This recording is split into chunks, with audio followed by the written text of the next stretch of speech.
Hello, everyone. Welcome back. Tonight, we are going to be doing testing, testing, and more testing because that is the theme for today. Specifically, there's some cool announcements, or I guess more accurately, I just found out about cool stuff. So, like, all this stuff happened a while ago. I'm just now finding out about it, and so now I'm excited. So, back on February 10th, right? You'll note I'm a little behind for those people watching in the future. It's March 6th, so I didn't wait quite a month. The Microsoft testing platform is now out for all major .NET frameworks, and this is kind of cool. So this is Microsoft kind of reimagining what modern testing would look like, because back with like MS Test and ye olde stuff, those were built at a time before we had some of the newer C#.NET features that would be kind of cool. So things like, well, let's see, additional resources, comparison with VS Test, right? So like one of the issues with most of the old test runner structure is it was reflection heavy. It had to go through, examine all of your classes, discover the tests, figure out, execute them, and do all of that, which is not horrible. And at the time it was built, it was arguably probably the best way to do it. But we now have things like source generators that mitigate the need for a lot of reflection because we can now do things at compile time. Because it's not like we're dynamically loading a lot of stuff. We know the number of unit tests we're going to have at compile time. It's not like I'm looking to build an extension framework where I'm going to drop in DLLs and dynamically load my test. That sounds horrible. So instead of that, it's like, okay, what would also be better? Well, what about a lot more cross-platform stuff? What about making it easier to run? And that's kind of what this testing platform do is a lot faster. Unlike being fancy and kind of tied in heavily to kind of this weird architecture, think I remember actually seeing a I think I remember seeing a page on here around the architecture overview of how this was set up. And maybe it's here. There was a nice picture I thought that I saw. I've been reading a lot of stuff. I might just be imagining it. Oh, testing platform architecture. Yeah, this sounds more like it. Where's the picture? Yeah. Extensions, capabilities. Could have sworn I saw a nice picture of the basically the number of steps that the old structure for running tests has to kind of jump through, because you've got the test host that has to fire up and the integration going back and forth from your setup and all of this stuff, and that's kind of a lot of work in order to be able to just run some methods, because functionally that's what a test is. It's just a method that is going to run some code and then make some assertions on the output. And by make some assertions, I mean throw exceptions if those expectations aren't met. So we have this new Microsoft testing platform, and I got really, really excited. So for anybody who wants to follow along at home, .NET blog has a nice little link there. And they've been calling it MTP for Microsoft Testing Platform, because this is a mouthful and MTP is only 2 syllables to work with. No, 3. I can't count. Mountain Dew. Okay, we'll continue. But as I was going through this, I discovered something even more that I have apparently missed. Because I got all the way down here, and they start talking about, oh, okay, here's these different major testing frameworks, and here's how to use all of them. And I was like, oh, okay, that's kind of cool. TUnit looks really, really cool. We might play around with it. We'll see how things go tonight. Because it looks like a cool, like there haven't been a lot of testing frameworks that have come out in recent years, because there's kind of the big names out there, and why would you go with a new one unless it offers something kind of cool? Unit's got some cool offerings, so we might take a look at it. But I got down to xUnit, and I'm like, okay, let's see how I do this. And then I come across this line here. With the release of xUnit v3, and I went, I'm sorry, hold up. Like, I was aware that xUnit v3 has been in development for a long time, like years. And I was like, wait, I'm sorry, what? I I was shocked to discover that xUnit v3 has finally launched. This makes me excited. Partly because if you leave me alone and tell me to write a test project, I'm probably going to pick XUnit. Like all the testing frameworks are kind of pretty close in feature parity. There's a lot of personal preference that goes into picking one. Like before, there used to be good reasons to pick one or the other, but XUnit tends to be fairly good, tends to be really extendable, and I frankly like the way the API feels. Right? Like again, there's a lot of personal preference in it. It's like I like the way an XUnit setup works. The only thing that gets weird is with like the IE sync lifetime, but I can overlook that in exchange for the rest of the stuff that I like. Like, okay, great. Right? So there's a nice migration guide, and I'm like, this is kind of cool. This one actually makes me really excited because the number of times I've seen this bite people, mostly because if you doing a wait inside of a void method, Visual Studio likes to just tack the async keyword on there, and it's real easy to miss that that was a change that got made on your behalf and not realize that you have made a mistake. So that is kind of a cool change. And then there's a whole bunch of things here, and the big one is all of these packages, right? Is we now have and part of why I missed it is the no is the package ended up changing, right? So oh, I can't do this. Let's try this again. There we go.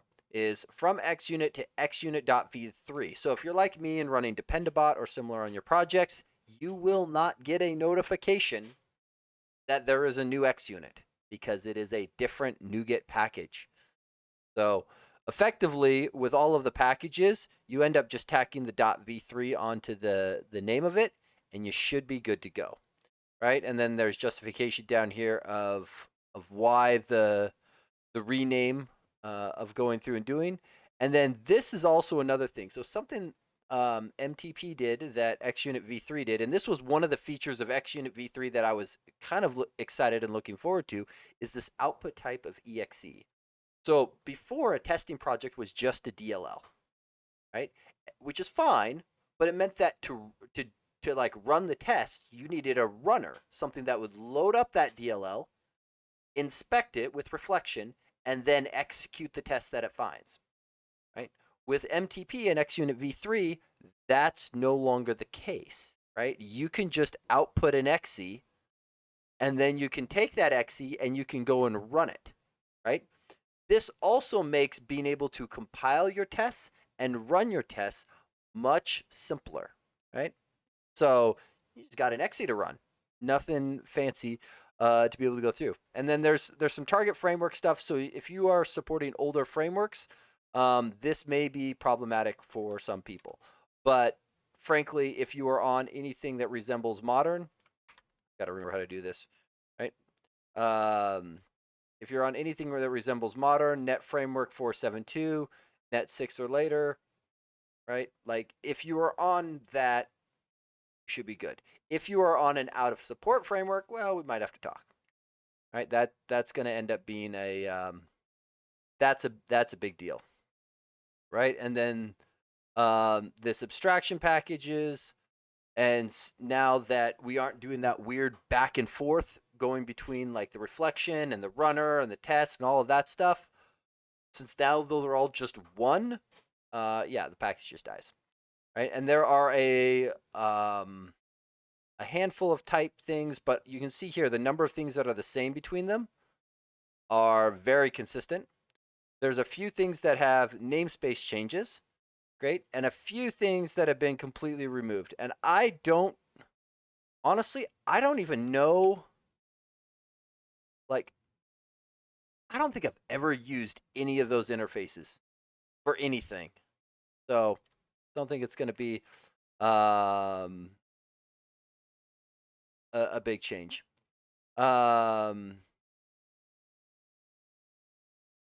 Yeah. So, couple things down here with some overloads. Again, I don't think this is going to bite many people with the changes there because I don't think, at least for me, I have not written a lot of custom ones, so it's great. Okay, so here's what I'm thinking. Here's what I am thinking. I would like one to migrate the material design project to XUnit v3. That's step one. Step two, I would like to turn on MTP and to take it for a spin. I'm thinking that's where we're going. I'm thinking that's where we're going. So, step one. Figure out why the heck this thing has a yellow triangle. Let's see here.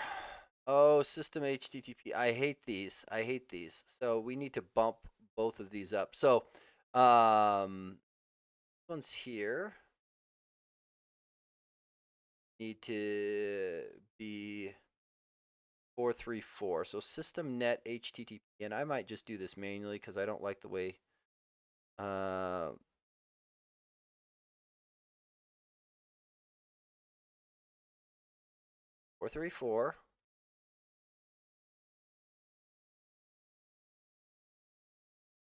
We already have 434. Oh, this is transitive. So this just needs to be explicit. Okay. Got it. That'll make that green check mark go away. Because I was like, we already have 434 brought in. Like most of the time I don't have to deal with these yellow check marks because it's unusual to have, and I assume 431 on the regex one is probably the same. 431, yeah, I've already got latest. So install that one there. Yep, yep, yep.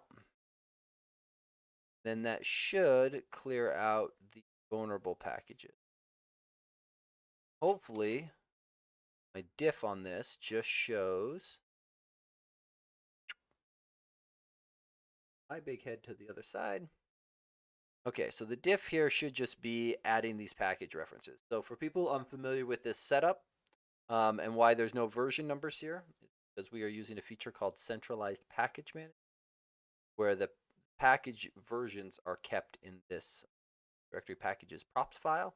And then all we do is we include which package or which projects need to each. And let's see, apparently I got to do it on the UI test.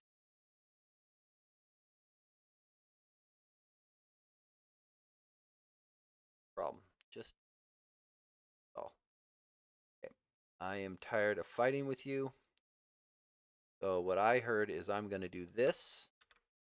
I'm going to come to my UI test project. Wait a minute.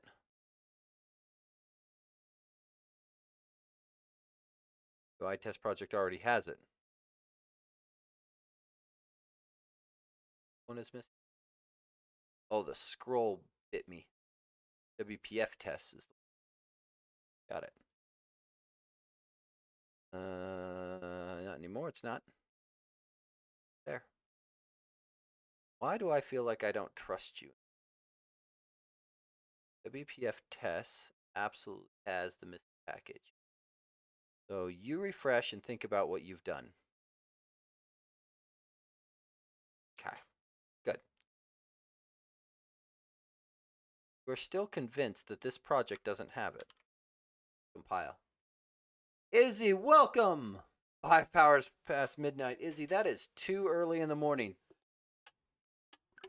So, I have discovered that XUnit v3 has been released and we are looking to migrate. I am very excited.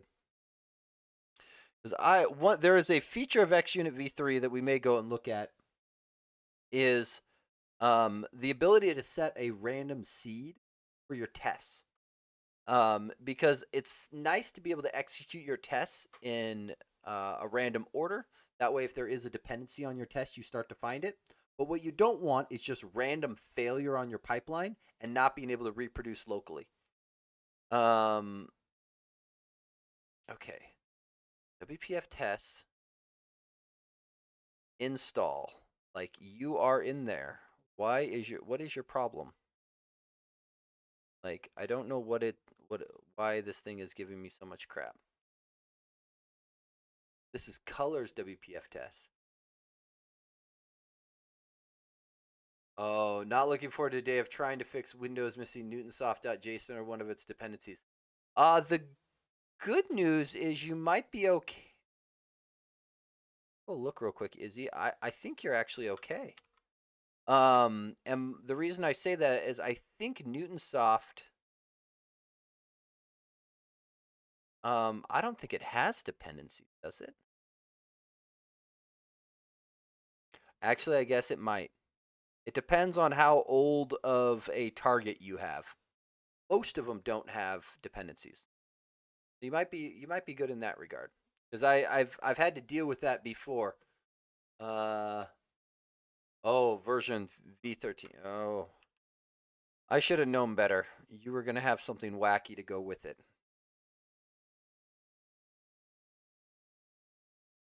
13.0.0.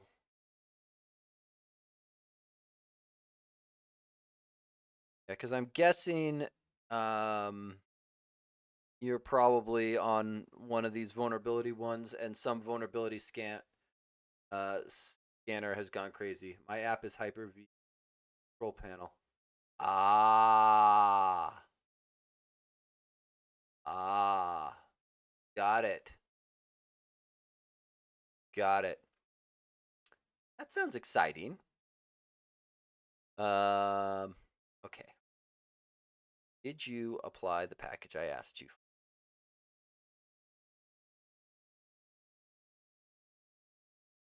The DevOps server admin console.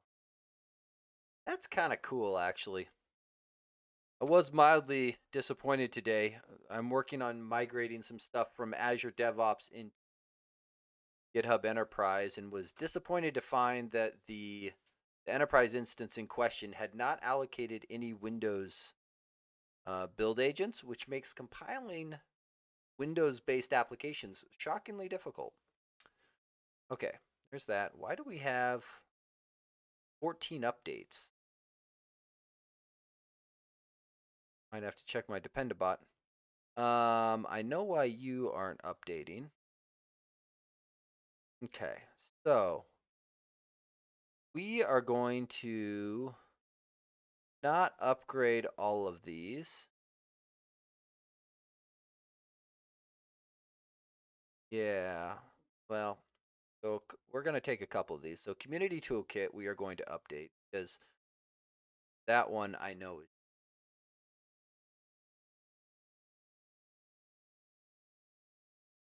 it would be cool, but my SSL cert expired yesterday and that led me down a path of destruction. Some people get to have all the fun, Izzy. Oh, oh, I don't pity you. I do not pity you whatsoever. Come on. Come on, Nougat. Do your thing. Rev the package.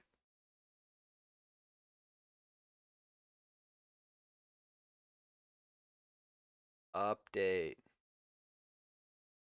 That's why I generally just edit the file because this UI is sometimes a pain in the neck. Okay. I think we're going to stop there for now. Okay. So, step one. We are going to start by just trying to go to XUnit v3 on one of the simpler projects. And I think Colors WPF test, this is probably the easiest project to update because it has a smallish number of tests. By smallish, I mean like, I don't know, small digit. Why? Okay, this. While we're in here, we're just gonna fix up the namespace too. Great. I'm probably responsible for that. Okay, so manage NuGet packages. Let's rock and roll here. So XUnit v3 happiness. Unable to run admin console, and I finished the day uninstalling everything. See, but that just means now you get to start in a new happy. I hope, or it could mean that everything is broken and the world is ending.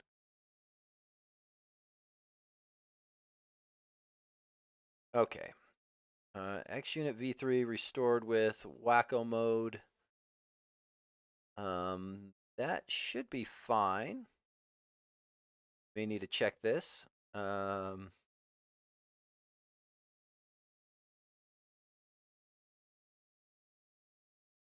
Oh, we may need to change the Windows target here to bump it up a little bit. So I'm curious why we need the Windows target at all. So we come in here now and we whack this, right? So that goes away. And then I think I'm going to try to rebuild and see what happens if I, now that all that exists. Let's see. Output type needs to set to exe, right? That was something we saw. Output type needs to go to exe. Okay.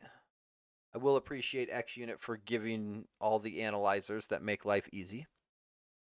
I had a confusing day with styles when using the draggables tab control. Yeah, I apologize, Izzy. If you're still using the draggables tab control, I might suggest migrating off of it. I I don't have a good migration target for you, but it it is owned by the same guy who started the material design project, and he has not updated it in. And so, unfortunately, Draggables made some assumptions on like resource names inside the material design library, and I have not backported stuff to support it because I don't have access. PRs don't get merged, so it's kind of just fallen out of support. Um, I think we even whacked it. We whack it from the demo here. Can't remember. Talked about whacking it from the demo at one point. Oh no, it's still in there. Still in there. So if you are running into it, one thing to be aware of, and I think it's here, there in the Draggables demo, there is things like this where it makes assumptions on there being like a secondary accent brush, which doesn't exist anymore, at least not under this key. And so in order to make it actually render properly, I have to wire up on my new theming APIs and then populate with the key that Draggable expects. Style from one of the issues. Yeah, that is unfortunately probably the path of least resistance. Unfortunately, at some point I may go as far as to kill the Draggables one off. I've been mildly hesitant because once I kill it off, I kind of want to have a migration thing for people to go to instead, because I think most people are using it just because they want a reorderable tab control. Like I think that's in a lot of cases what they're after. The um, reorderable list box and whatnot. WPF. For most things, this is my go-to. Light mode foreground color. Oh, okay. I will check that in the demo and see. For most of the stuff, this is my go-to for doing it. The only thing that is missing is you have to tweak a handful of styles to make it look nice in the material design stuff, but it is a nice, reasonable library. So if you're just using it to be able to like drag tabs around, right? Yeah, the demo works. Oh, interesting. Or what the issue is there then. But yeah, in a lot of cases, if somebody tells me they're doing WPF like reordering stuff, this is the library I point them to, because this is maintained by the same guy who does Ma apps, and he keeps it up to date. And so you can see, he hasn't touched it in the last few months, but touched it in the last few months. Most of the time, libraries like this, unless you're adding features, don't need a lot of upkeep. Just dealing with dependencies, new .NET frameworks, et cetera, et cetera, et cetera. Okay, so this guy ran. Now, this is the one that is problematic. The custom style sets the foreground instead of letting it be inherited. Oh, yes, that is probably very, very true. Yeah, that I believe. Okay, so issue here is this guy is wanting a RID to know what this is. Just get away with this, I think. Uh, what is the right? Actually, why do we need this to be Windows? I'm trying to remember what is in this project that requires Windows at all. I think it's only because the colors project itself is declared Windows. But I honestly don't remember what in here requires that. Not interested in changing TFMs of the source project, though. When light mode ended up with white on white. Yep. Yep.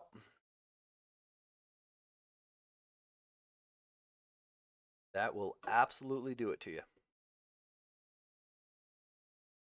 What ended up being the fix? Was it just watching for the theme change and toggling the foreground manually?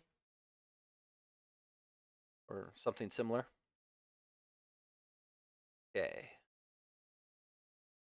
Let's see. I do want to rev this one. And I do wonder if I'm about to get bit by um,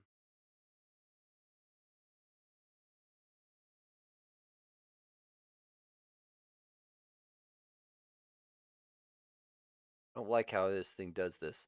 You have one vulnerable package. Okay, show it to me.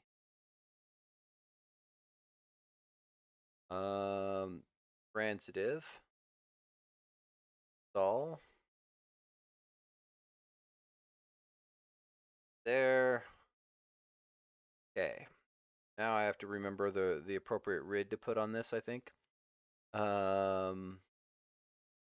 Should build properly. Let's see. I want to look at this and see what they support inside of here. TUnit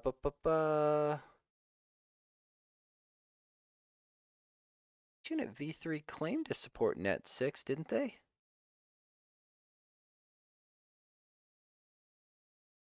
Am I crazy?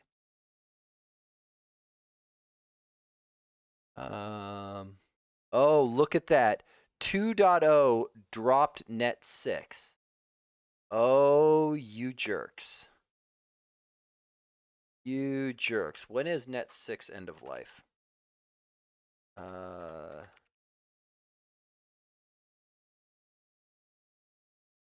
Oh, net 6 reached end of support November 12th.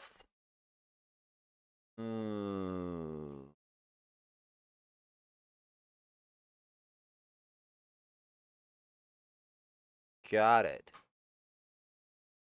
Well, now, that, yeah, it is. And that makes for something very, very interesting. Do I kill it? Do I kill it now or do I wait?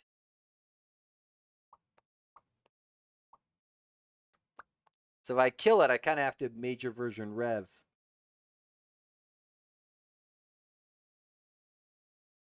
Don't know how I feel about that. I don't know, because I was only looking to get up to. Let's do this. Let's look at, because I think this one probably supports it. Yeah, so I can go 1.1.0. Let's do that for now because I'm trying to. I don't want to have I feel a V6 coming. Yeah, you're not wrong, Izzy, but I don't know that I want to do that in this PR. I think that's the kicker is I don't mind revving it, but I'm already talking about changing the target framework that we're using, followed closely by changing the test runner as well. So it's like I kind of feel like maybe I don't do that all in one go. Okay, this should now restore this, and then we can probably kill off net 6. There, look at that, restored just fine. Okay. So the short version though is I think my test explorer, if I look at this guy, I can probably run my colors tests.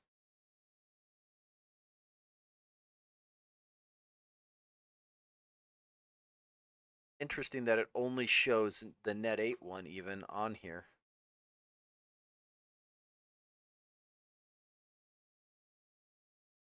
I wonder if this thing's going to get really confused. There it goes.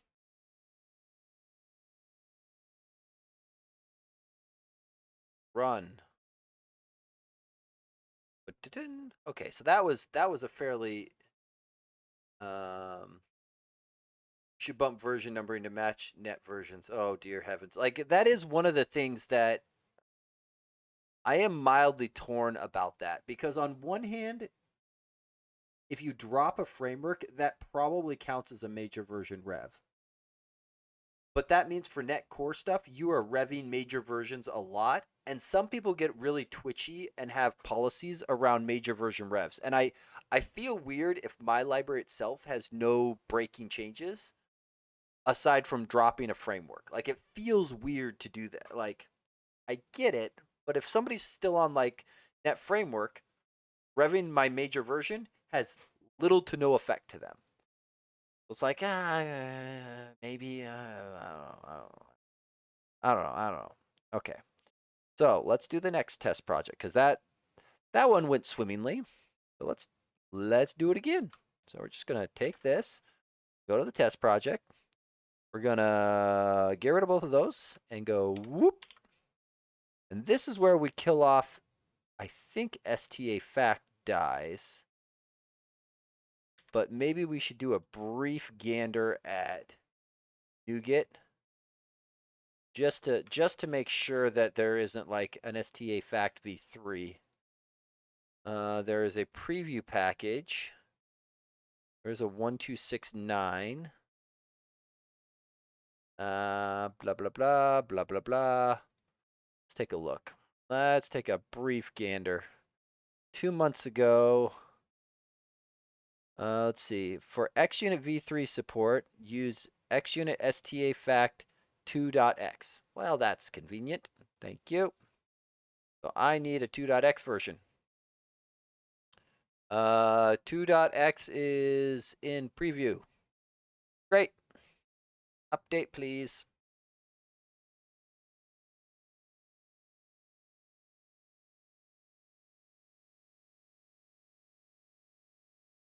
Okay, that gets me to there.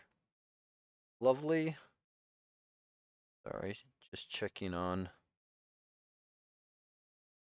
Oh, okay. Spam. That gets me to there. Let's see. This should have revved my STA fact here. Great. That gets me to there. And then, let's see. Are you dependencies are done? Build.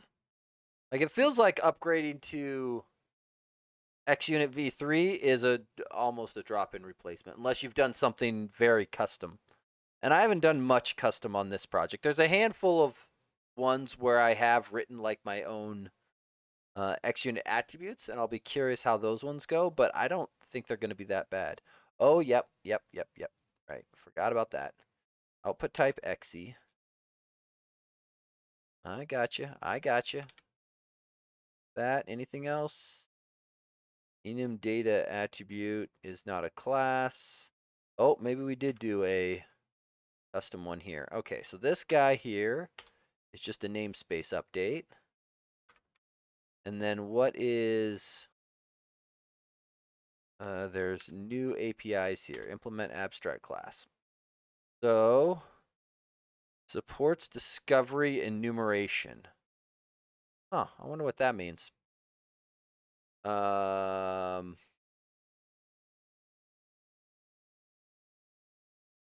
have to go look that up in just a second, but let's migrate this down. So that goes there. And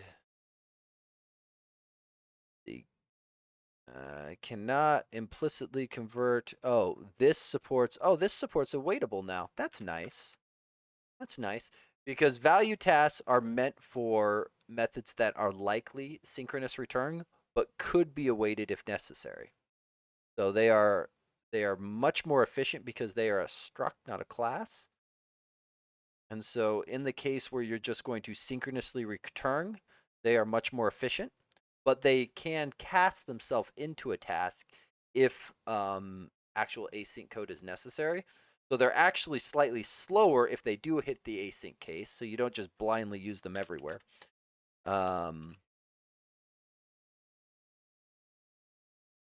Actually, I guess what we can do is we can probably just do this, right? Let's see. Hold on. It wants a theory data row. Oh, got it. Uh, yep. That goes something like this. And then this is new theory data row base. Theory data row. I think we want the generic. Think this guy's is not an abstract, right?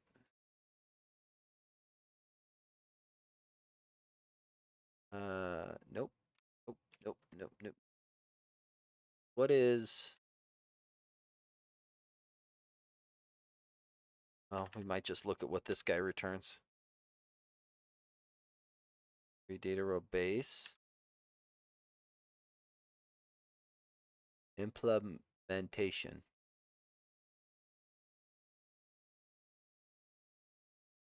Anybody wants an easy pull request? Theory data row base.cs. Um,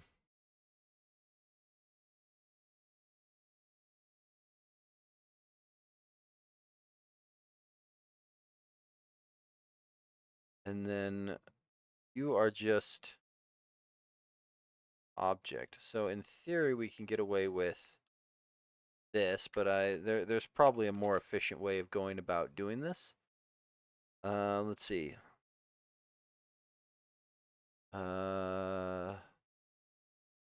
Oh, so we don't need this anymore.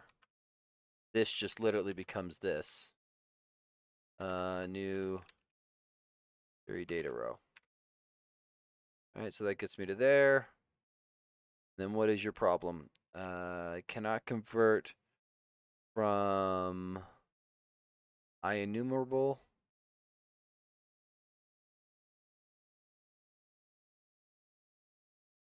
Oh, because it's there.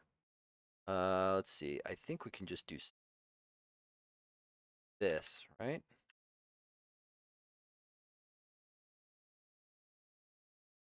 Theory data row. There we go.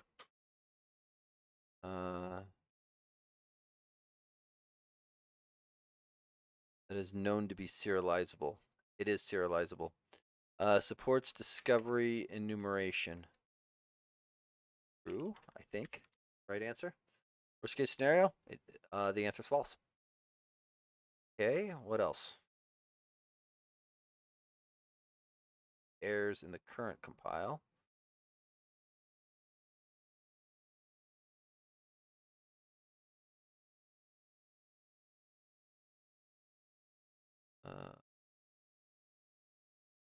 And why did we lose our reference to all of this stuff?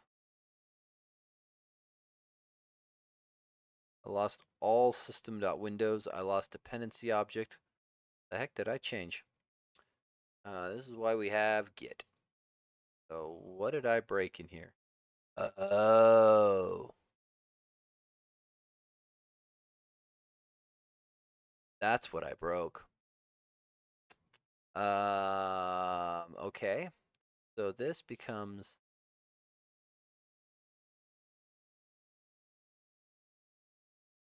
must add a reference to see, and I can't do that. But what I can do, use WPF through. That should get me dependencies that I need. Go. Okay, so that gets me to there. And then did I have global usings? Did. Okay.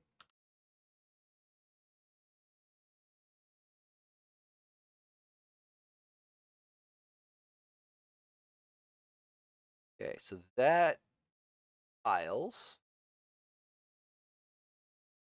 Test Explorer. Try this again. I'm kind of curious what that enum one is going to do. Let's run the WPF side of the fence.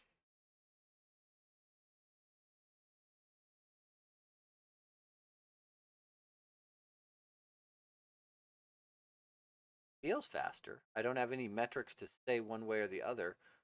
At a minimum, the updates here are. It seems like my test runner is updating a lot quicker.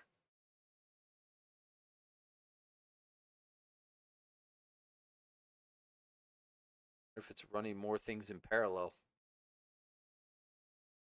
So the fact that we're sitting there, hey, all compiles.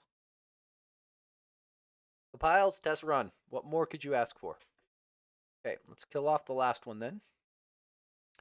So come in here. We just need changes. Let's see here. I would like to change those two out. And I don't think I want the abstractions as a global anymore because I believe that was one of the ones that was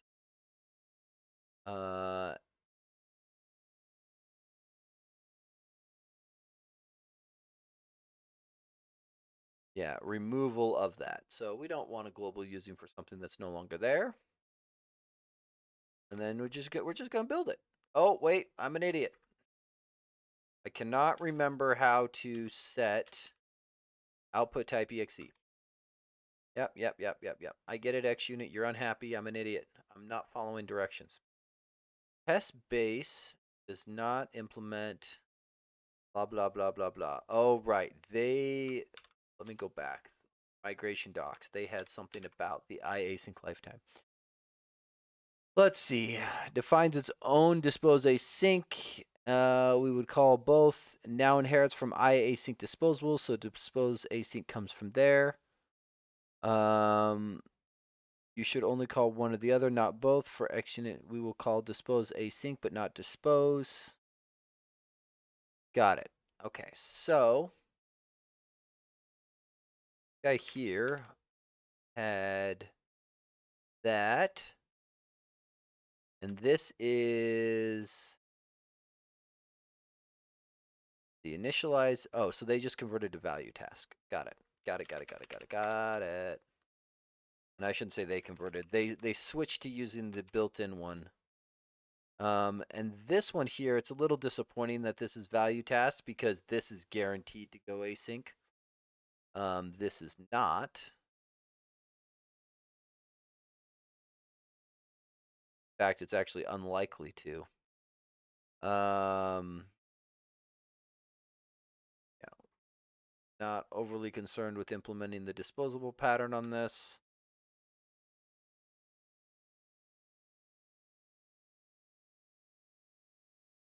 Ooh, wow. There is a huge number of warnings in here. Calls to methods which accept cancellation tokens should use test context current cancellation token. Oy vey. Oy vey. Like, this is nice, but hoy vey, that is going to be a lot of changes throughout my tests. Okay, we are not going to wait to do all of these because this is, if anybody wants to earn some free PR points, this is going to get merged and all of these warnings are going to need cleaning, and it's going to be a lot of rinse and repeat, especially in the UI tests, because the UI tests have, well, every method to XAML test is an async call, so every single invocation of XAML test will do it. Okay, well, the good news is that compiled, which, if we want to be absolutely certain, we kill this off. And with that, xUnit is gone, or xUnit v2 is gone from the project. That makes me feel pretty good. That was not a bad migration. So short version, going from xUnit v2 to xUnit v3 1.x is not bad. Little bit of minor cleanup around iasync lifetime and a custom attribute, but that wasn't a terrible change. And then from there, let's just I want to see a handful of these things run just to make sure that they, like, let's just run the, I don't need to run all of these. I just want to make sure some of these things run appropriately. Oh, and I'm realizing actually what I should do is I should kick off, because these tests absolutely cannot run in parallel. I want to make sure the test parallelization hasn't changed between. Okay, good. That's the because of the way XAML test works, where it's popping a window and actually like moving your mouse and doing keyboard input. It cannot have two tests running in parallel. Like it has to be one or the other because you have one keyboard and one mouse. So okay, so we are going to do. Let's go here. All right, so uh, testing upgrades. So we'll start here. This sounds like a commit point. Updating to xUnit v3 1.x. I'm gonna go there. Okay. Now this is where we want to have a little fun here. So I am curious, right? So the previous test framework for the WPF tests, when we ran it before, depending on which target framework we're talking about, was somewhere in the 14 to 18-second range, which shocking to me that Net 6 was faster than the other ones, but that could be an artifact or similar. So this is not scientific. This is going to be a how good does it feel? Okay. Back to this. So, if we want to use the new MTP stuff, right? So, with the release of xUnit v3, to opt in, simply edit your project files to do this. Right? So we need two things. We need this and this, which this feels way too easy. It feels wrong that it would be this easy, but I'm okay with it being stupid easy. Okay, so rather than just output type exe, we're going to do this. We're going to come down here. Rather than output type exe, we're going to do this. Rather than output type exe, we're going to do this. Boom. Okay. That's seriously the only upgrade we have to do. Let's see. Da-da-da. Key features, because there's a lot of cool stuff in here that we get to play with next if this is working.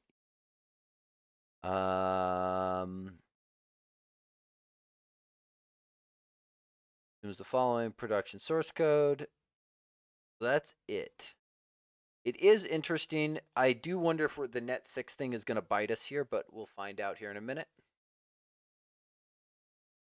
Let's compile and send it. This blog post was written with xUnit v3 1.0. So, given that, I want to see how this thing works. Is it any better? And actually, we may. That was a full rebuild. Let's run here. I am curious if Visual Studio needs to be restarted at all, or if this thing's just gonna rip through them and do it. Right. So, before the numbers showed 14 to 18 seconds. I do like how the numbers are going both up and down. That feels very appropriate.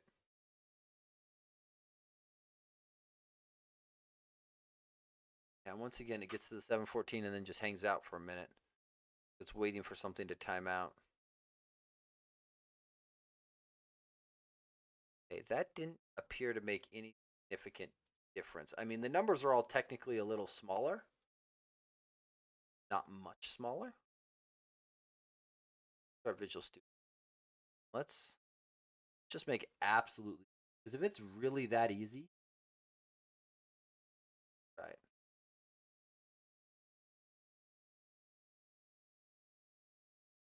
Because the other thing I'm kind of interested in giving a run is TUnit. Okay, so fresh Visual Studio, fresh compile, no spare bits. I'm actually wondering if I should do like a full git clean on this just to make sure I don't have extra DLLs hanging around.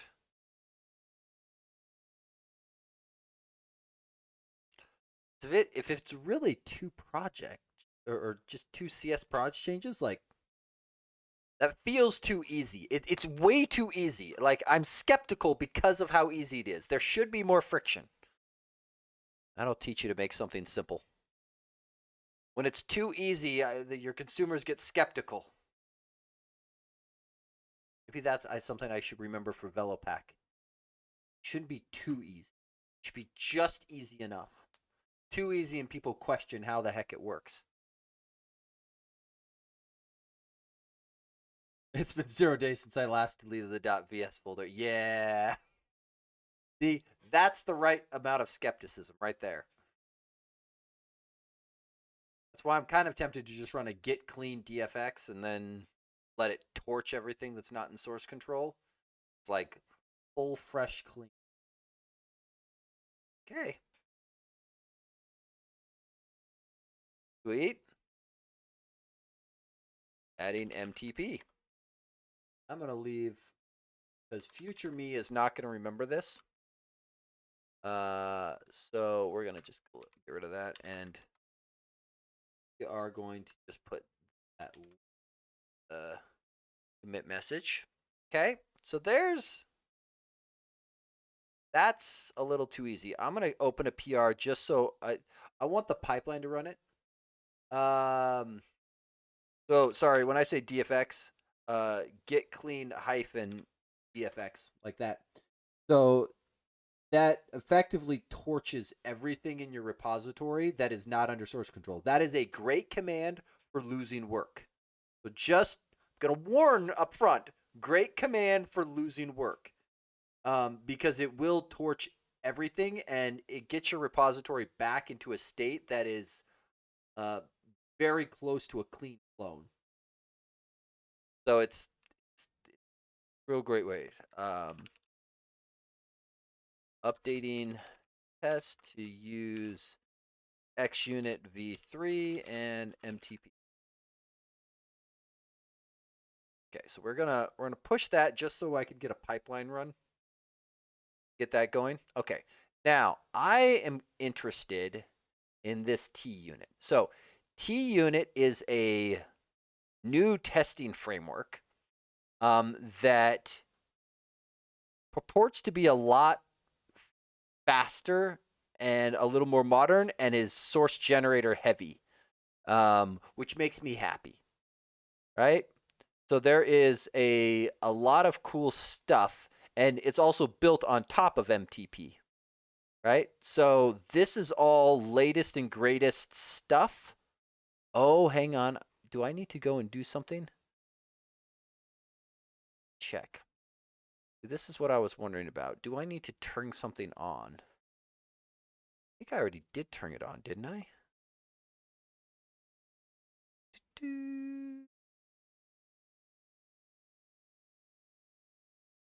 I'm running preview builds of Visual Studio. And so if there is a thing, oftentimes after updating my Visual Studio, this is one of the first windows I like to go and check, because there's always cool stuff to play with. Use testing platform server mode. Yeah. So I see. So as long as you're on 17.13 and newer, it's gone. But in older versions, you had to go check the box. Got it. Copy to temp first then. Yeah. Yes, Izzy. Absolutely make a backup copy. Absolutely make a backup copy. But again, it gets you in a nice clean state. The other thing you can always do if you want a clean state, a git work tree, because it will be an absolute fresh state as well. So that is another way of getting there. Okay, so what I'm kind of interested in here is, like, all of this is nice. But I am sort of interested in, and I do love that it has Playwright already, like, built in, right? So out of the gate, native AOT, which this sounds really good until you remember that WPF doesn't support native AOT or trimming yet. So, like, it's cool, but it's uh, oh 1713. That's another thing that doesn't work since yesterday too. Oh boy. I am sorry, Izzy. You are correct. Everything has gone wrong for you. um Yeah, so I am tempted to give this guy a run. So let's go here, right? Because this is as small of a test project as I can possibly get. Um, and then there was some nice documentation uh here, specifically for migrating from XUnit, right? So install the TUnit test pack or TUnit package in your test project. Okay. Uh, if you have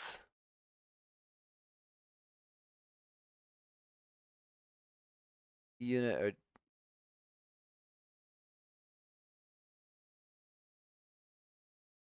got it. Okay, so the package adds some global usings. Um, oh, Visual Studio uses the 12x version of Newtonsoft. Oh no. Oh no. Oh no. Oh no. Oh, I am very, very sorry. Okay, so let's start here because apparently step one is install these ones, but let's see. .NET add TUnit, right? Um, oh, module initialize. See, this is just so exciting to me. So much happiness.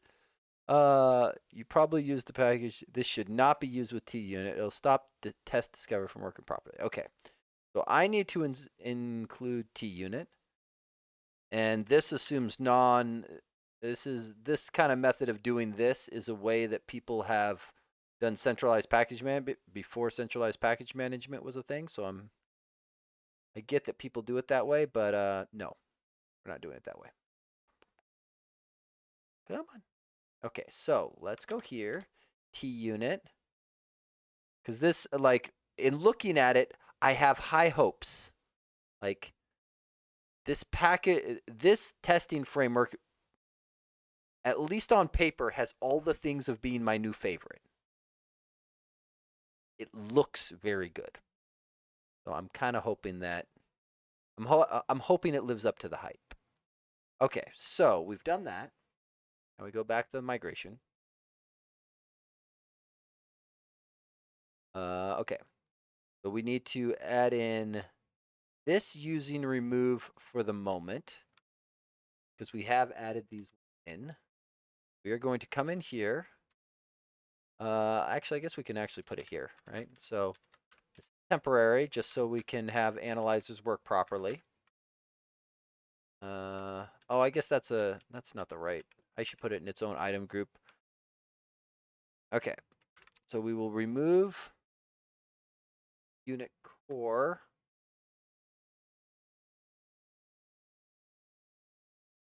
We may end up wanting to do this as well, but we're gonna start simple, right? So there's that. Okay, and then rebuild the project. Have been restored and analyzers should be loaded. Uh,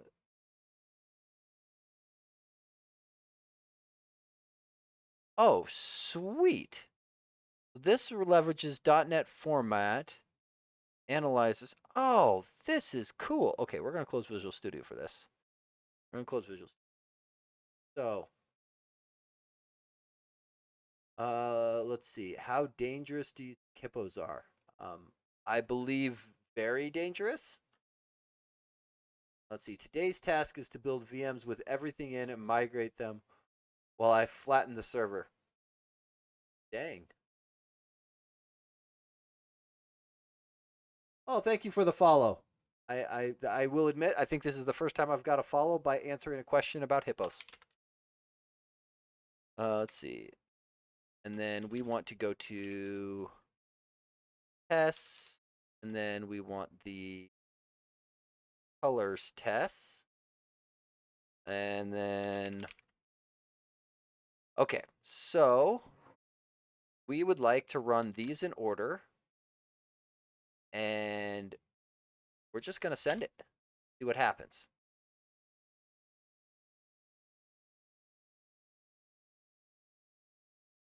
Hypothetically, if someone would have had hiccups constantly nonstop for 3 months, is that normal? I can say I don't believe that that has ever happened to me, but I don't know that I am qualified to say whether that is normal or not.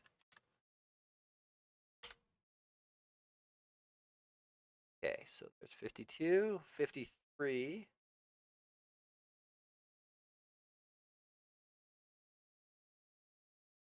Okay, we're just gonna keep running all these things. I do wonder if this is this analyzes one gonna do anything? We only added the one package. I'm gonna keep these ones in mind. Um, we only added the main package, so I'm wondering if these ones are necessary. But it is, I will say, if this is applying the diagnostics, this is absolute beat. So I'm kind of hoping what happens is I open my diff up. Something changed. Something's changed. Oh, look at that. It updated my code for me. Oh. Oh. You are very close. Oh. Hang on. Hang on. Why did it only update 2? Huh?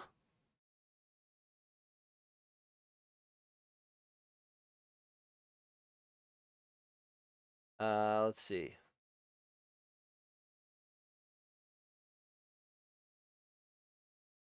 One of these things is not quite on the mark. I will say that. We might have to go and fix some of that. It did so good. I was very, very impressed right up until it did that. Let's see here. So boom, boom.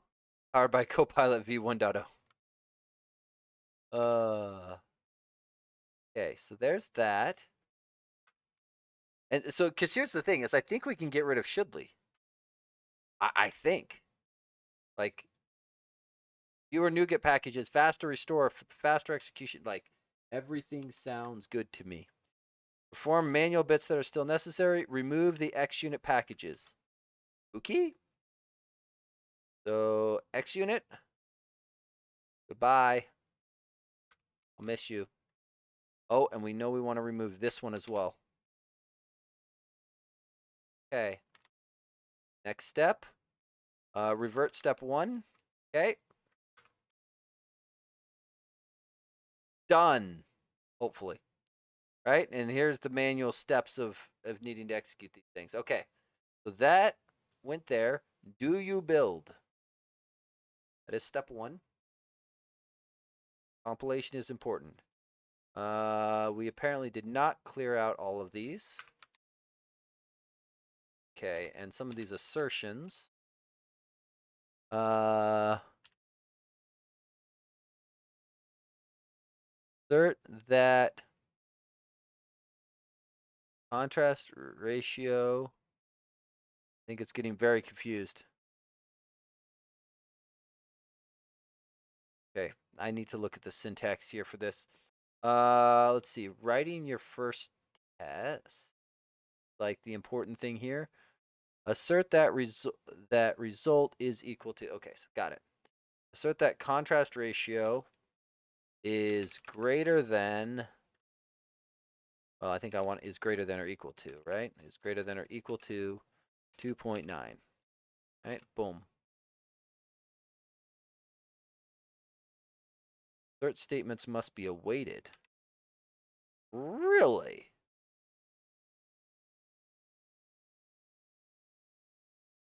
Okay. Interesting. Not 100%, not entirely 100% sure why my assertions are awaitable, but okay. Great. Build. I think that means this is probably wrong. Well, no, because this is using shouldly. So I think, right? So assert that contains black. False. Right? Like, oh, and I need to do await task. Okay, so converting to the assertions are going to be the killer of this. I think. And that's probably one of the things that got it confused is that it was looking for xUnit assertions true, and it did not find them. Okay, so this makes me very happy. Await assert that that brown swatch dot go away secondary hues is not null.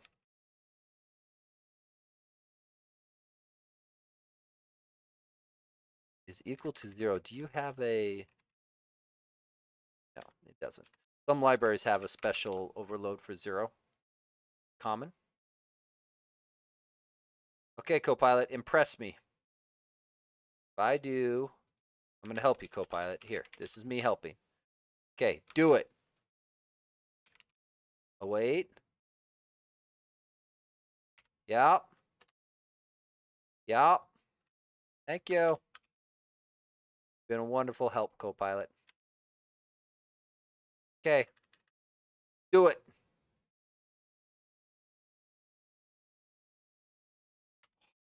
So good. So good.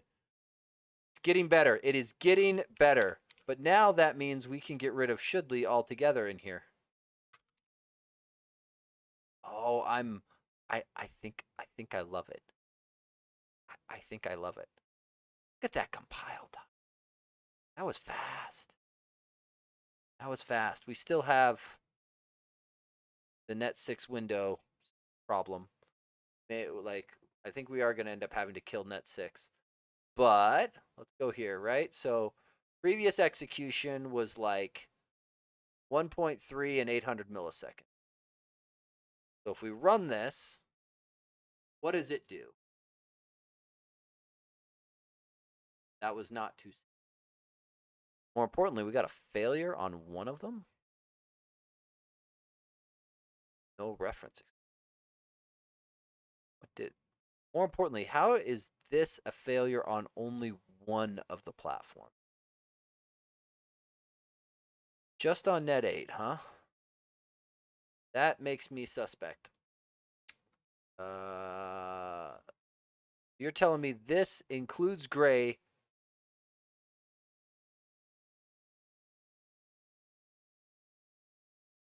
Okay, now I'm really suspect.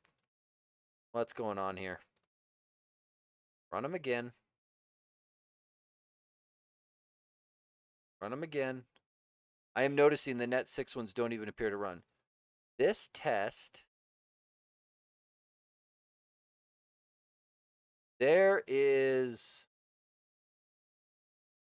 something that is biting me here.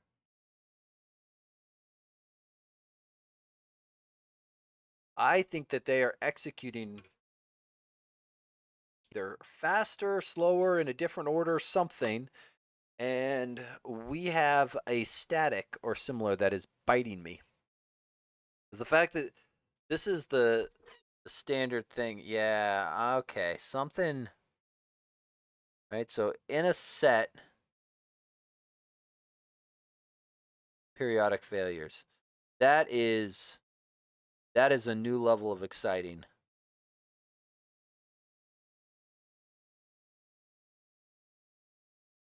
I mean, it's fast. I'll give it that, but I'm wondering if this is too fast. Okay.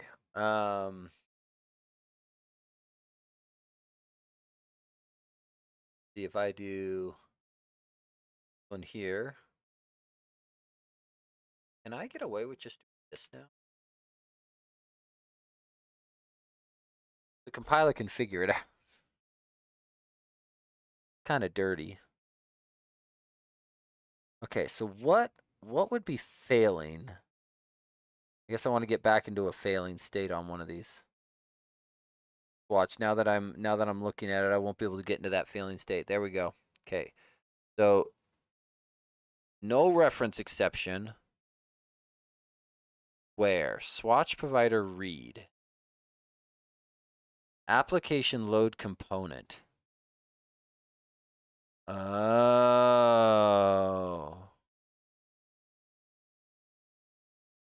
Is application load component not thread safe? Is that the problem?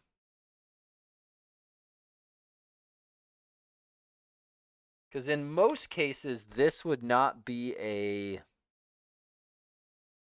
method that you could invoke. Like in a real app, this is something that has to be invoked on your UI thread.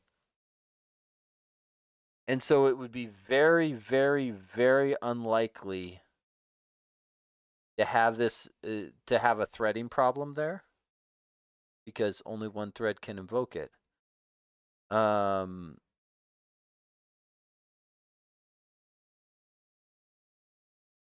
Note. Well, that is pretty conclusive. That is very, very conclusive. So the test caught a bug. Let's see. Nota bene. No. Application dot load component is not thread safe. So we need to create a new instance each time. No. Copilot, you so silly. So private static read only sync lock new, right? Oh, that's not proper syntax. That's better. And then if we lock on this,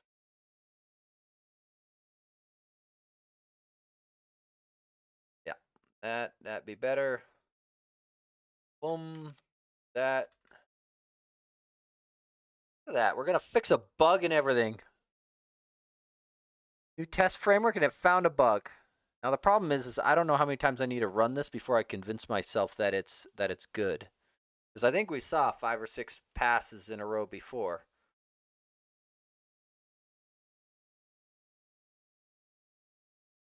It feels really fast to be running these things.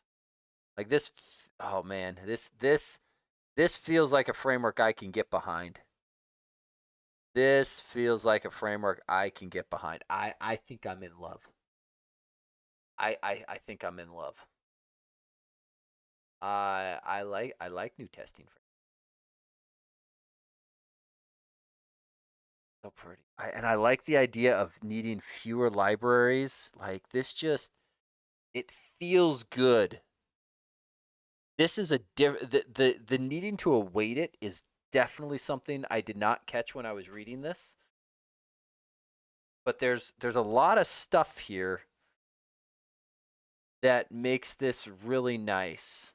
Okay, can you do data injectable class data source? Inject new classes as parameters into your tests and or old tests. Class data source.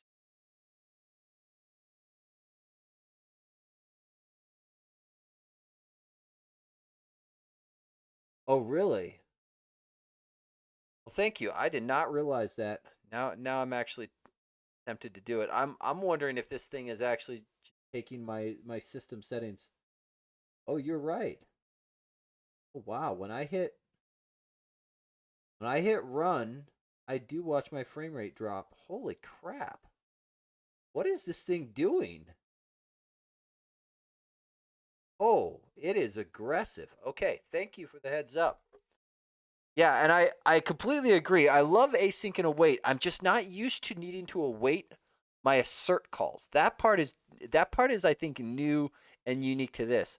I do like this class data source, but this is for like web application factory, which is commonly used when you're doing ASP.NET Core and you want to do kind of end to end. I shouldn't say end to end. When you want to do actual functional tests, because this will stand up your typically a web API in an in-memory Kestrel instance, and then run your tests against that. So you can actually test um, your web API in a real uh, invocation scenario to make sure that like your parameters are all serializable. And if I hit it with the following payload, do I hit the right controller method? Does my routing work properly? Does my auth work properly? It can let you get away with all of that. Um, Yeah, and it could be the GPU for me. Like my graphics card is not my strong point, right? Like so I mean if people are interested. Like I don't my machine isn't tiny, but it's not an OP machine by any stretch of the imagination. Where's my graphics card?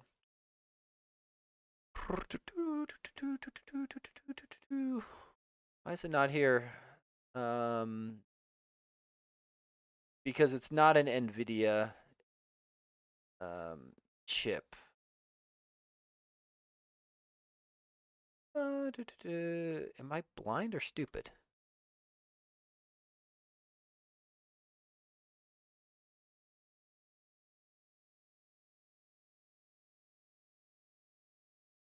See. Oh, it'll be in Task Manager. Yep. Let's see here, because you're talking about over in this guy, right? For being able to see, yeah, RX 580.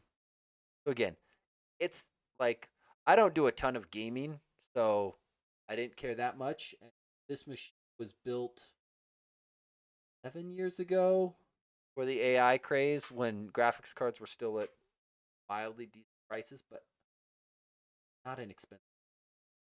3 digits in the.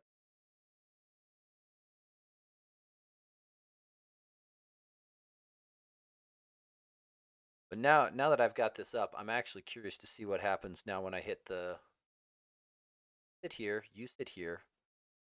What happens? So, I apologize. Incoming lag, right?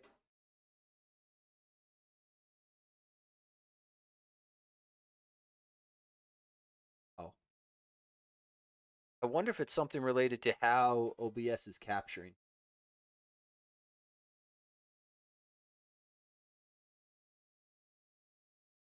Yeah, I might run some tests on that. Players encoders crap. Yeah. No, I'll run some tests after my stream is over and see which one actually gives me better output on that. That is a good point. I did not realize that. So thank you very much. Yeah, I do like this testing framework though. It feels nice. What I want to see is yeah, there okay, method data source. Okay, so additional test data, blah blah blah. This guy goes in here. Does it have to be a class of some kind? Let's see. If you pass two arguments, this should be the type of the class containing the test source method, and second should be the name of the method. Right? That's fine. And I suspect that these are source gened in. So, like, we may test this, but I have a sinking suspicion that this will be a situation where if you typo one of these or don't do name of, it it just fails to compile. Morning, JC. Uh, uh, from experience, 9070 XTS for the encoder stuff. Sorry, I'm a note on that because I have been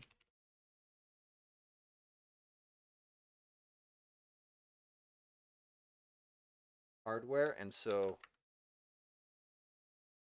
or at least upgrades to hardware. Like I bought this machine expectation that it would get updated at some point because when I initially started streaming, like my streaming setup was literally held together with spare sprinkler parts. It was not advanced. It's still not advanced. I'm kind of a cheapskate when it comes to this. Okay, that is perfect. Matrix tests. This is something that I have missed. Yeah. The this is glorious because this is effectively like a cross product because as you add parameters, right? You can easily get into the thousands of test cases, which is not hard. Which is definitely not hard. Oh, I run a remote transcode machine. Cool.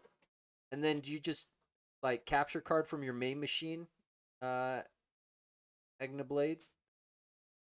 That would I'd be curious how that setup goes. GC, at some point, can you give an overview of what's happened with material design in XAML 3? Sure. I assume specifically what you are interested in is the well, I guess we can look at the demo, right? This demo here. So Google when this project was first started, they were on Material Design V2. Um, yeah, yeah, the machines that make money. Well, and that's the thing is right now this is my personal dev machine and streaming box. Yeah, so the Material Design V3 stuff is an attempt to get Google's Material Design spec brought in. Yeah, so Material Design V3, right? So the M3 versus M2, and they changed a handful of things, but they didn't change everything. And so, at least in terms of the Material Design and XAML project, we went through and updated a decent number of the controls. There may still be a handful that don't have the Material Design 3 styling, and if you find those, feel free to open issues. Um, but the intent was to provide an alternate set of styling. Now the problem is people don't like it when you restyle all their stuff. So inside of the project, when you go to launch, and this is something that I believe we changed on the last major rev, is before there used to just be a material design defaults one. Now we make you explicitly pick which one you want, right? Whether you want material design 2 or material design 3. So when you are starting and doing your app.xaml, um, the collapse this, right? You end up having to pick which of these guys you end up wanting, whether you want the 2 or the 3. And this was a breaking change that I know I got a handful of issues on. Despite documenting it, I'm like, it's gonna break people. Sorry. But it was better than what we had before, and at least standardized the names going forward. Um, with that said, you can technically mix and match between the two styles if you want. You just have to bring in the relevant resource dictionaries as you see fit. So you'll note here the big differences between the Material Design 3 and the Material Design 2 is just right here. Like this is all that is functionally different. The rest of it is still the Material Design 2 stuff. So there's not a ton that is different in there. Um, and like I said, feel free. There was it might still be out there. I think there was a Material Design 3 roadmap, this one here. Right, and this is probably giving people a little bit of pause. Actually, this is done. Yeah, both of those tasks are done. I just have not updated these in the case. Like the tertiary color, this is something that Material Design 3 added. In theory, we should probably add like button styles that leverage this, but like we're only doing that to have magically named styles that have the right theme brushes. There's nothing stopping you from pulling in a tertiary color today and using it in your app, just like you could any other color or brush. But we don't have any built-in controls that use it, so it's kind of been a small sticking point. Let's see here. The typography I might need to check because I think this one's done too. Well, I need to review these. Nickel I went through, I believe, at one point and fixed up a lot of these um, in terms of getting this done. I think when we converted this thing up, we lost the state of some of these checks on the boxes. So that's currently where it sits. For people thinking of using it, it is production ready. It's shipped in the main app. It is ready to go. I've used it on mine. The only limitation is there may be missing elements, right? Like that, I think is the only thing. Um, oh, cool. Thank you, the Angel Blade. I think it's short for one. Uh, but yeah, let's see. I can, or I can just sample a file over to TRC. Oh, thank you for the follow. There's an app I made that runs on it that just scans folder and feeds data based on location metadata, the Handbrake, FFmpeg, and a few other media tools. Server runs on Arch Linux with no UI, so it's kind of weird. That's not that weird. Yeah, no, I appreciate the follow. Yeah, I've actually got some GitHub Action automation that runs FFmpeg stuff. Secretly, in my day job, I do, like right now, I'm building forensic video software, so FFmpeg is my friend. We do a lot of it. It's fun, but yeah, no, that at some point, I think I'm going to get to that situation. I recently moved. I realize you probably stepped away, so if you catch the recording, you catch this or everyone else. But I moved back in September to a new place. The nice part is it had an unfinished basement where I get to build my office. The problem is it has an unfinished basement that I'm still working on building my office. So I'm technically sitting there. You can tell by my great green screen behind me. But I've got, open studs and whatnot and things. So we've been slowly working on the house every weekend, but it's going to take a while. But I am hopeful that when I get there, I will finally have a nice setup. Yeah, I have looked at GStreamer before, Izzy, and it looks very nice. Uh, I'm working for GM doing PLC ladder logic garbage. Ugh, sorry. Do robotics. See, that is kind of cool. I've only ever had one project in my career where I got to do robotics. We were building industry printers for building PC, which was kind of cool. Like, there's something fun about writing code for something that could theoretically kill you. So at one point in time, I had like a $20,000 footstool that I was making go up and down because I was testing some stepper motor stuff. Like it was kind of fun. I thoroughly enjoyed myself. Yeah, get out of here. Drive and don't pay attention to stream. I do stuff. Yes, Izzy. You have all the fun stuff. Okay. I think I absolutely love this framework though. I think I'm oh look at that. Oh, I don't need the ability to generate this many tests. Like I don't need this, but I want it. I want it. And this looks amazing. Okay. So for starters, one, this repo does not have enough stars. So for anyone who hasn't given it a star, at a bare minimum, give this guy a star. Yeah. Because this absolutely needs a star. This is way too nice for what it is. Okay.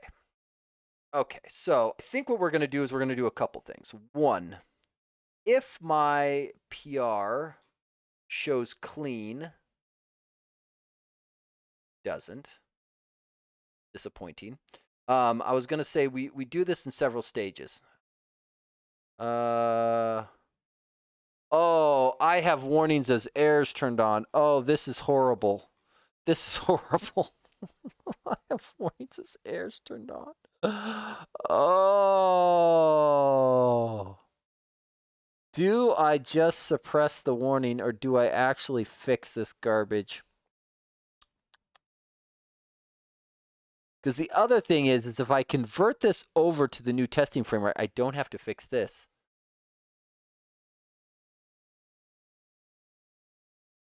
Maybe it's my autistic nature, but there are just too many new shiny things that I have to be an expert in them all. I know, but this is a good shiny thing. I like this shiny thing.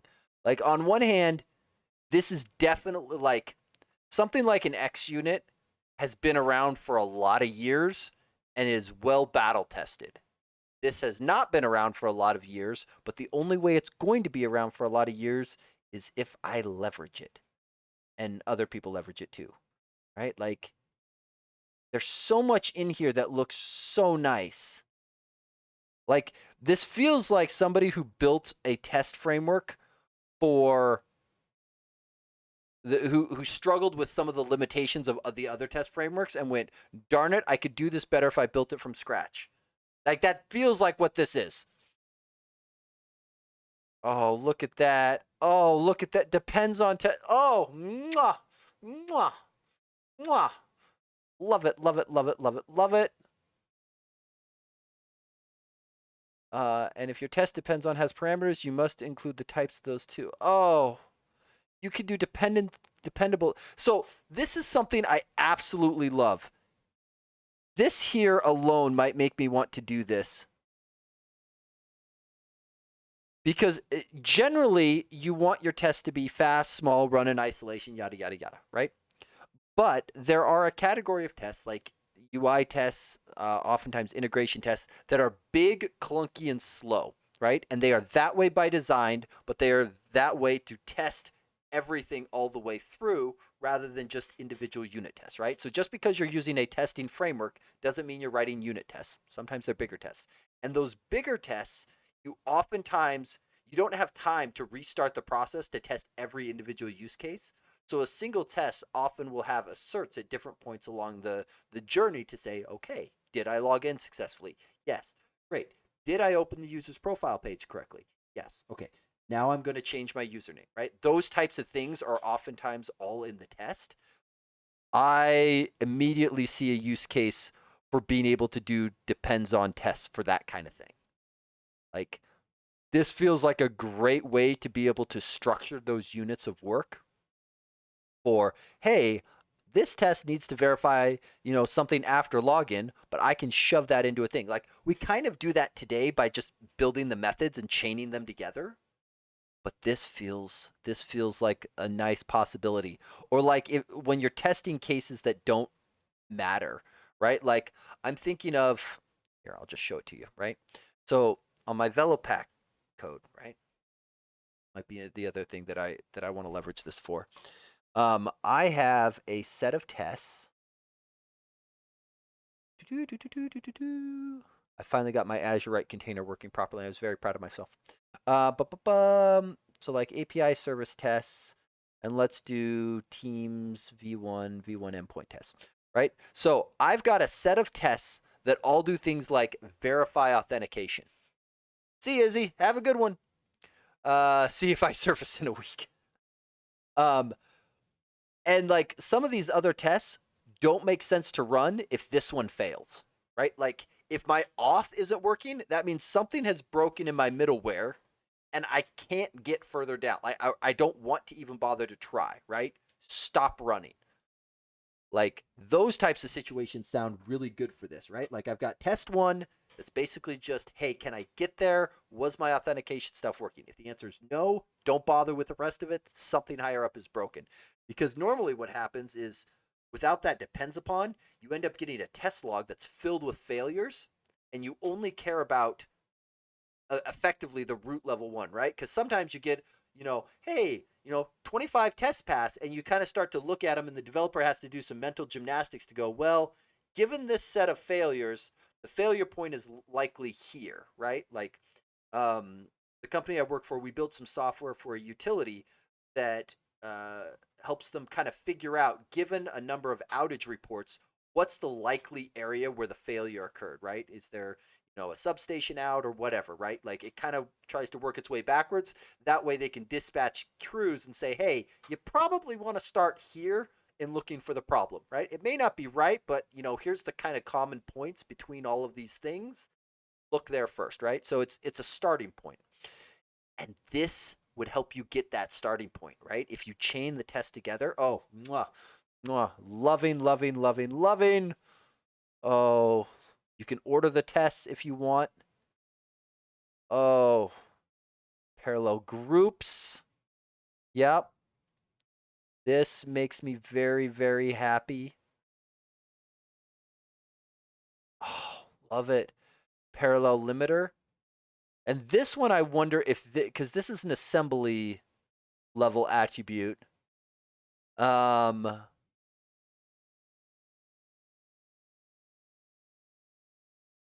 this is interesting. This might also help with uh, my lagging thing occurring when I run the tests. Is having something that dives the limit all the way out. It is interesting that this is a property, given how everything else is async friendly. I'm surprised this isn't, but meh. Right? It's probably used higher up, I imagine, inside of it to figure out like uh, degrees of parallelization in a parallel for each are similar. Oh, look at this. See, and we don't even need the XUnit STA library anymore. It just has it. It just has it. Mwah. Like look, it just has all the stuff in the box. Class constructor helpers. Oh, oh, look at this lovely thing. So I also am the maintainer of the AutoMock library for MOQ. Um, and I see possibilities here. Oh, this looks gorgeous. This looks absolutely gorgeous. I'm sold. I'm yes. Yes. Shut up and take my money. I want this. Oh. Oh, you can customize the display. Mwah, mwah. I love it. I love it. Everything about this test framework, aside from awaiting the asserts, that just feels weird. Aside from that, this thing feels glorious. Argument display formatters. You can provide a formatter for the display. Of course you can. Of course you can. TUnit, you and your documentation supports dark mode. That makes me even happier. Tutorial assertions. Okay. In TUnit, you await your assertions. This serves two purposes.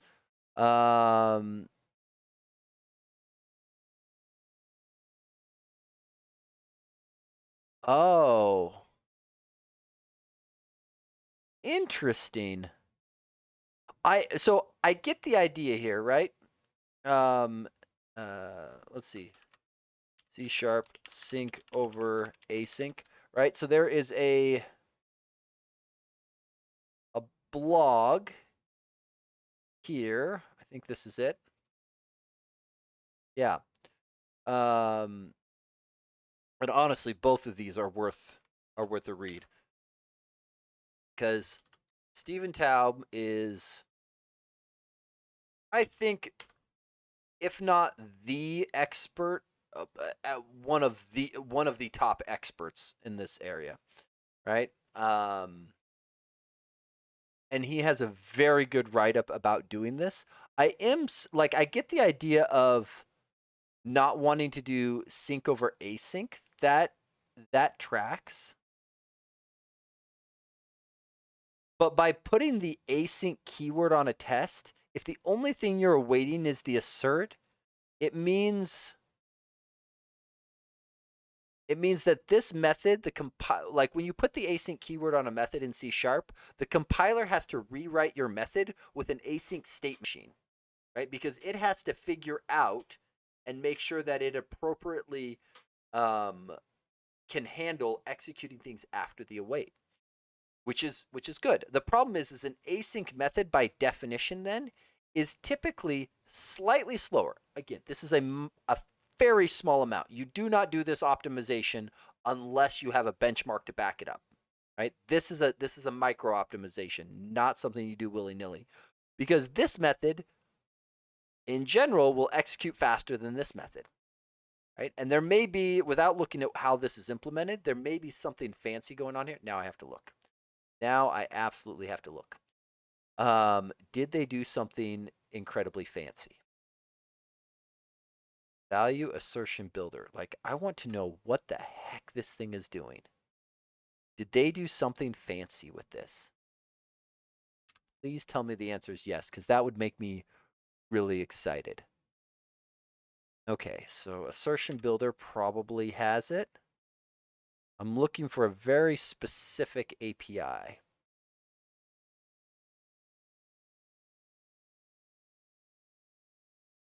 Get assertion data. There's an expression builder, process assertions. Where is it? So this is actually a question a colleague of mine asked me late last week, actually. They were trying to figure out with reflection if a method was async or not. And it was an interesting question, and I had to eventually point out it's like you kind of can, but you kind of can't. Right? Like we do let's see, sharplab.io, right? So if we do this, right, and we look at this and we do think task, right? Then we need using just stop at system.threading. Why is my enter key deleting all of my using threading dot pass, right? So when you look, so there's your state machine, right? But when you look at this method, the compiler does technically put like this attribute on here, so you can kind of look at it, right, and tell if this is an async method, right? But is that any different than why do you keep deleting all my text? Stop doing that, right? And then turn at like every time I use the autocomplete, it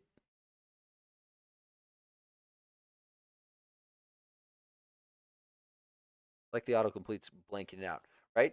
So functionally, both M and M2 are task returning methods, right? That do nothing. Just to be clear, these effectively are do nothing methods, right? And if I do public, let's see, async task foo, right? I can inside of here await M. This is getting really annoying. Await M2, right? So I can await both of these because the return type from the method is awaitable. And it doesn't even need to be a task, right? So async and await is implemented with duck typing. So as long as the return type is awaitable, you can put the await keyword in front of it. It doesn't have to be a task or a value task or any of that stuff. It has to be something that returns and I'm going to see if I can get this right, a get awaiter method. And the return type from the get awaiter has to have something with signatures that match the IAwaitable interface. It doesn't have to implement the interface, but it has to have those same members. And I'd have to double check what they are.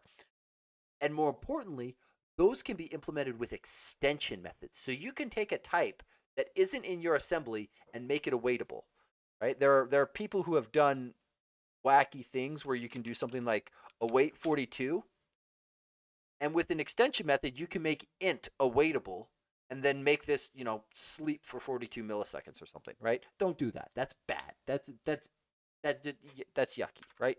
No one expects this code to work, right? But with the right extension method, it can. It absolutely can. But this is where it was like, when you say, is it an async method, you really don't know if it's async, especially if the question is, because usually when somebody says, hey, I want to know if something's an async method, what they're really asking is the is this method returning something I can await on or not? That's usually subtly the question. And the answer is it an async method? Is you can kind of look at this hidden attribute and go, yeah, it had the async keyword, right? And if that's what you're looking for, probably good enough. However, if what you're really asking is this thing awaitable? That's a much more difficult question to answer because things can be awaitable via extension methods. And unfortunately, at runtime, you can't easily do the same lookup that happened at compile time because the compiler has the whole syntax tree available to it to know which extension methods to look up, which usings are included, which namespaces it should look at. Like, you can certainly rip through an assembly and say, are there any extension methods that match this? But you've lost the ability to know which ones the compiler might have considered and brought in. And so it gets to be a real gray area of trying to do it. So it's like, can you do it? Kinda. You can get close. And depending on how much you can constrain your use case, it's close might be good enough, right? If you want a full generalized thing that exactly matches what happened at compile time, I would not want to be the guy writing that. So I might have to clip this and send this to my colleague. That's a nice explanation. But that's what I was looking for on this assertion builder is this thing's clearly awaitable. So I am looking for whatever thing, and maybe I'm looking in the wrong place. Maybe I should look here because it's the return from here that's actually awaitable. Right? So this guy here, vocable value assertion builder, something in here has to be awaitable. There it is. Get a waiter. There it is. And then it's just using the task awaiter. This is beautifully clever. Beautifully clever.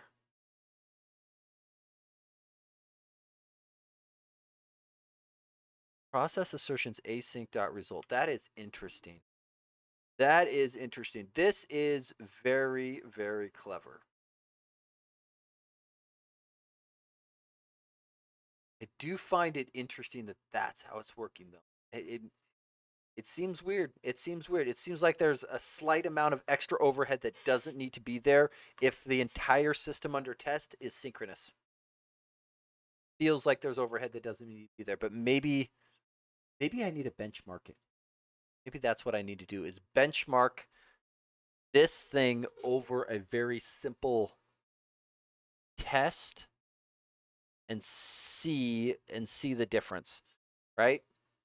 Like XUnit with Microsoft.Testing.Platform, so MTP, versus TUnit with MTP. See which one over a simple, like, I think their sample here is like just a simple add method, right? So check it. And maybe the other question is, does the performance matter that much? Some test suites get really big, and it's rare. I think in the projects I work on, the ones that have a decent number of tests, the vast majority of my tests are already asynchronous to begin with. So it's not going to make a difference in that regard. It won't make a difference in that regard because my tests already have the async keyword on there because they're already doing something asynchronous. Let's see, and conditions. Very simple assertion scopes. Oh, mwah, mwah. This is actually something that. So I was using Fluent assertions for a long time before they changed their licensing model, and this was one of the things that I loved about Fluent assertions is the assertion scopes, because sometimes you really want to be able to go through and say, I want to do all of these checks, and I don't want the assert to just stop at the first failure. I want it to evaluate them all and show me all the failures, right? Because that's like in a lot of cases, that's what you want, right? Now, obviously, you have to be intelligent about what you're doing here, but that's not that bad. That the fact that that's built in is even better to me. Or conditions, great. Type checking. Um,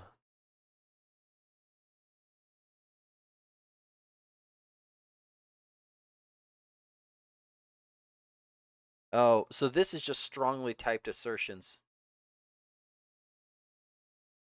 I don't know if this, I'm curious how often this happens because most of the other testing libraries, their assert equals method, like you could, like, assert equals int one to string one wouldn't compile there anyway because most of those are generics. And I don't think this gets around the real case that bites me is implicit conversions. Right? That's the one that bites me, and I don't know that this fixes that. Like it's interesting, but it's not that much. Assert throws. Okay. This makes me happy. This makes me very happy. This also makes me realize I need to go update because I have a generator to do argument null exceptions on constructors for no other reason other than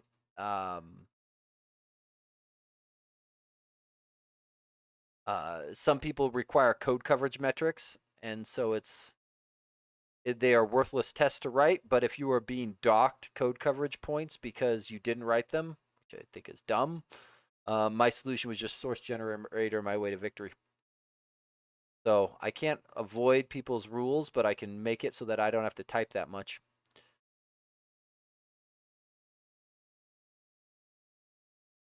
So let's see. Oh, yeah. Yeah, that doesn't surprise me. Instead, you want to. Oh, interesting. Yeah, because right like this is definitely written in a way to try to be confusing, as it looks like C and D with the or in the middle, but I totally get how it would end up here. So what is the solution here, right? So assertion group for value with assertion. Assert. Okay, so I kind of wish this and was indented, or maybe it's not. Oh, I see. So an assertion group lets you build up the assertions. Got it. I wonder why the with assertion method is required. Probably because without it, you'd have to just go straight into something. And then you do the or afterwards. Okay. Yeah.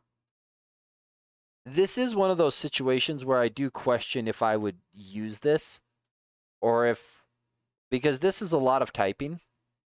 I feel like what I'm more likely to do is to declare some local variables and just then do my assert on those local variables. Because then I can literally make my logic look like this. Feels better. Um, great. Built-in stuff for all the stuff. Extensibility, custom assertions. Yes. Yes. Oh, that's interesting. So the async state machine gives you kind of a way of getting in the middle. Or wait, this is a different get result. Never mind.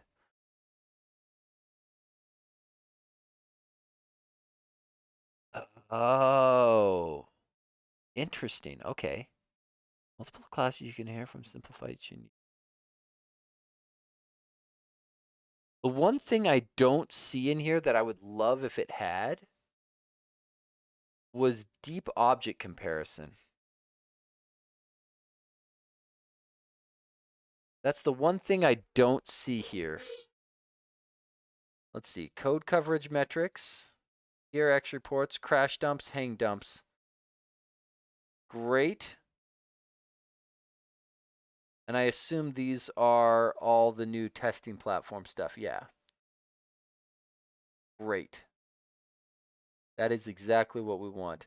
Um, that's the only thing I don't see, especially on the assertions that I would love. Because fluent assertions gives you a very nice way of deep object comparison, which you can get in other ways. Like you don't have to bring in that library to do it, but it would be very nice if it was there. Unless I missed it, it's just not part of the thing yet. I wonder if it's I wonder if it's out there on the NuGet or what the I want the GitHub. Wonder if there is an issue. Only 12 open issues. So this is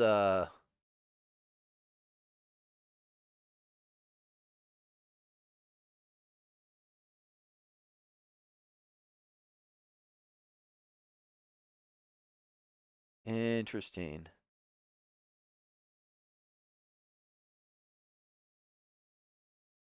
Yeah, and this is probably a weird conflict.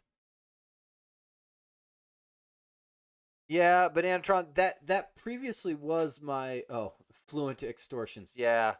Yeah, for people who are unaware, Fluent Assertions changed their licensing model, I don't know, December, 2 months ago. It did not score them any brownie points, put it that way. Like it like it's technically something that it's always a risk when you take on any dependency that you aren't paying for is that at some point they will go through and try and do it. But effectively people have tried to figure out how to make open software or open source software profitable, and it's not an easy thing to do, right? um like the mock library had their fiasco. Fluent assertions isn't even the first one to go through and change their licensing model like that. To do that kind of thing, like all I did when fluent assertions changed um their thing, awesome assertions. Look, let's see. Did somebody just fork them? Yeah. Yep.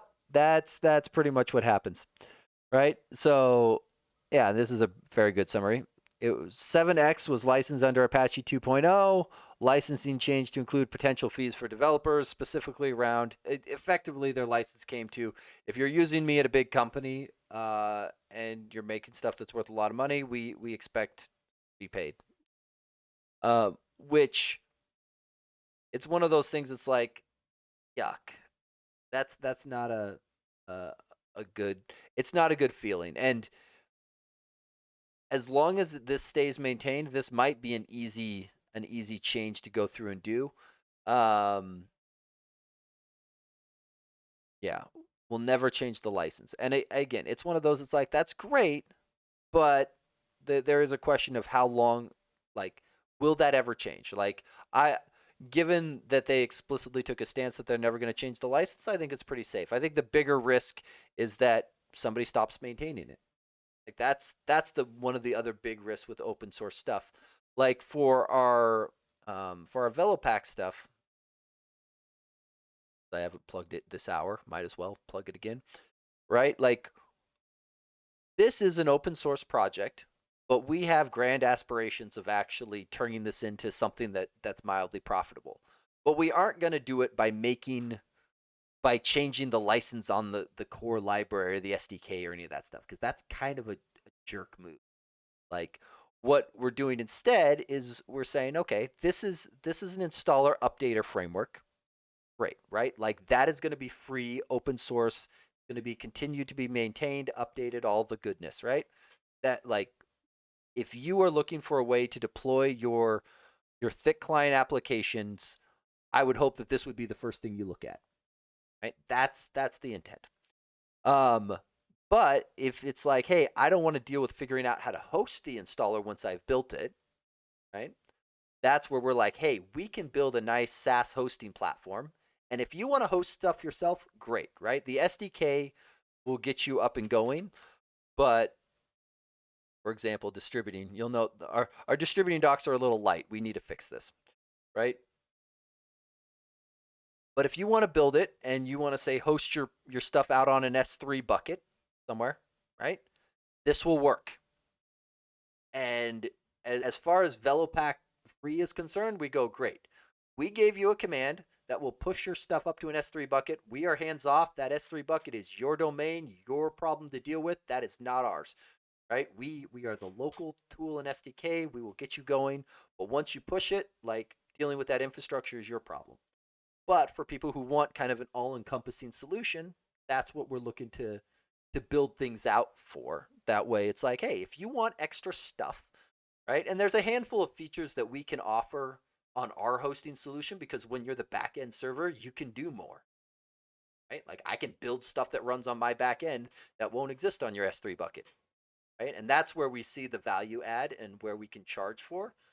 So that's kind of that's our thinking, right? Is it's we don't want to change an open source thing that people build and depend on. Like that's just sucky. It doesn't make you friends. Yeah, you can also lock down NuGet versions in your project files. Uh, yes, I actually went a step further, and I even went to my Dependabot configs and marked my fluent assertions down on 7x. At least, at least for my projects that were using it, is I pinned it on 7x and said, Dependabot, do not bump this sucker again. Leave it as is until I have time to figure out what I'm gonna do with it. Right? Logged an issue, pinned it on over because I have no major reason to jump to 8x right now anyway. Like what I have is working fine. I'm gonna try to not add, I'm trying to not spread it out, but at some point I'm gonna go back and move it around. And honestly, that awesome assertions may be it may be the path of least resistance, especially if this is a 7x fork. It means it'll be a drop-in replacement, right? And it's already using a renovate config to go through and change it, which is awesome. Like that's kind of cool because Velopack is actually using renovate instead of Dependabot in a lot of its cases to be able to do the updates, which makes this kind of nice. So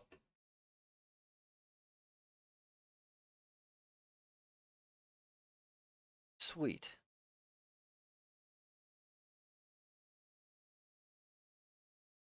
Yeah, cool.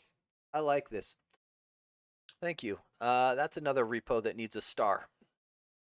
So cool. Well, I think then in terms of this, let's let's take a quick gander at doing the update here then because that was really nice.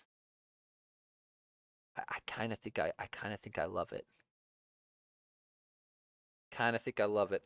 Okay, we're gonna give it another run and see how well those things work for doing the migration. Okay, so back this sucker up. We're gonna do the item group removing bits. Right, so we come in here. We come in here. We do the item group removal just to make that fit nicely. I don't know if that makes a big difference. So we'll put that in. And then I wonder what the assertion extensions adds in. Huh, maybe there is more in there that I'm unaware of. I guess we didn't really leverage all these. Sorry, distractions. Okay, we need to add the TUnit reference into the NuGet packages. So that is here. Put you in. And then, because this also gets around the issue of xUnit v3 and needing to drop net 6. Though I don't think net 6 was actually running, so it may just be silently ignoring it for the moment. That gets me to there. And then I come back here and I do this. Let's see. So we are doing the UI test one. And then I just want to run these suckers in order. And I am going to close Visual Studio. because I know something about how this .NET format works, and I know that Visual Studio tries to be helpful, and I would like it to shut up for a few minutes. Because if I can get this thing to do a decent chunk of my updates for me,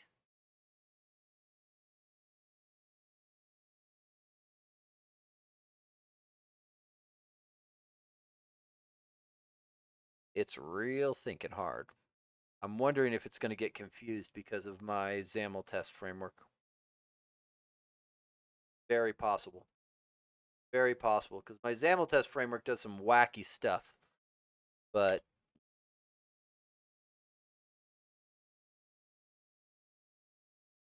grab the next one while it's thinking.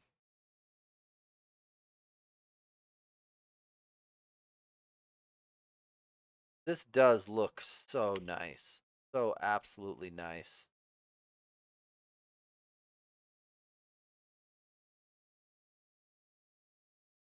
Come on. The speed of this update does leave a little bit to be desired.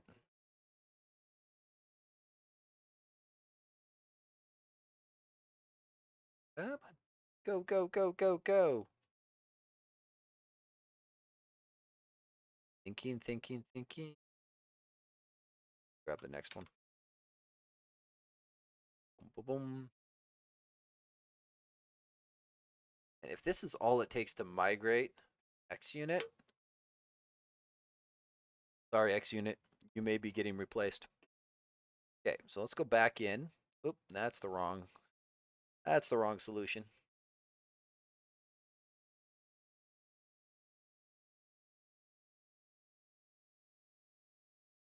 Got to move some stuff around here.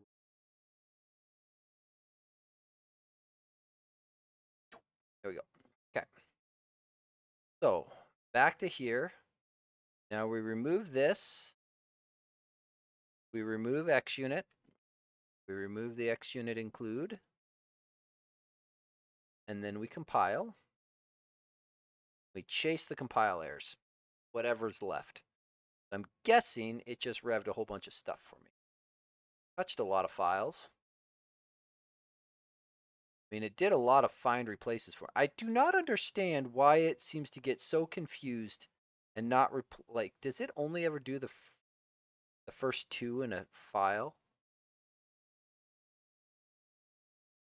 Come on, I know I've got ones with more than 2 tests in it.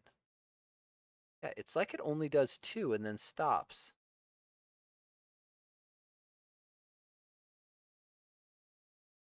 There is a bug in one of those analyzers that stops after 2. That's very consistent, is it replaces the first 2 test attributes and then nothing else. Okay, so this one here. This is an interesting one to begin with, is test output. How does this one deal with test output? Let's see. Write output.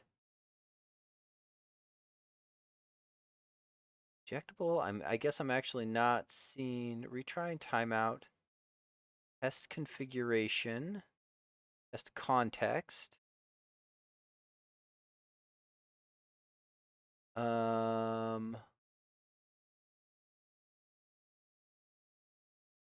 Argument formatters, because I wanna write extra stuff to the output, and I don't know.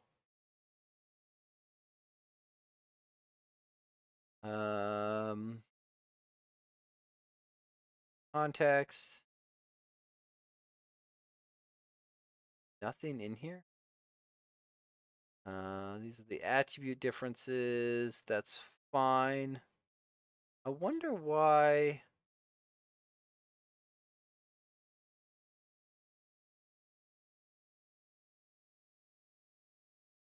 Wonder why this doesn't show things to know. Test classes, data instances, yada yada yada.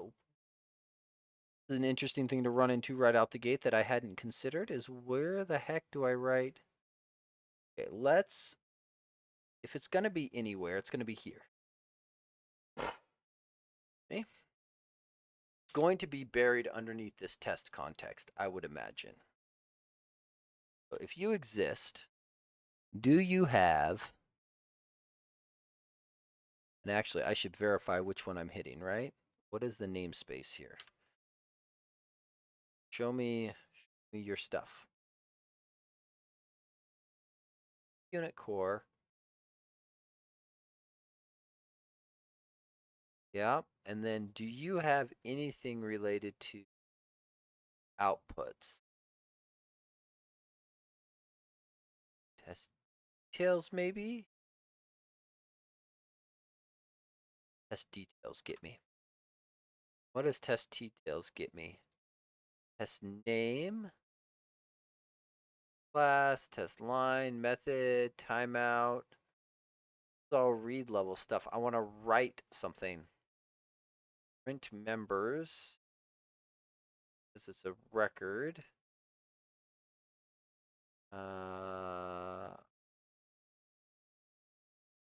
Let's go here. Unit test output. Output messages. There we go. Let's see.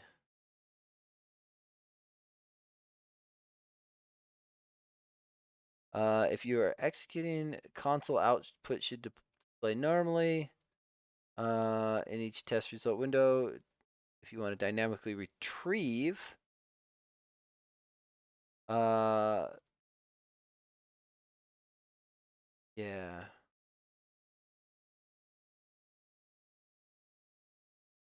So this is, oh good, so test output helper.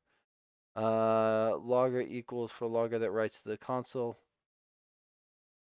TUnit logger, and then define your own logging implementation. That's fine. Found the same link above. Oh, good. Well, at least it has good SEO. Yeah.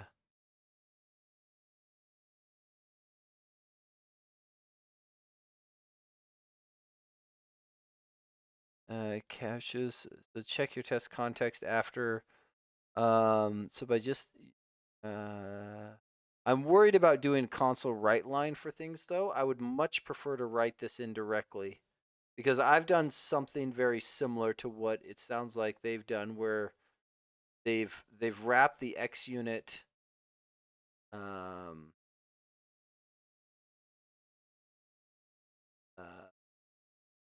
or similar on IDE output. Only has recently included support for test output data. Haven't development yet. Should be working on it already. September 24th. Blah, blah, blah.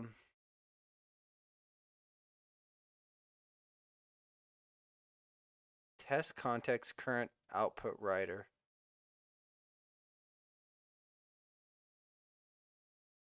Interesting. Let's take a look. I don't know that I would assume that it lets one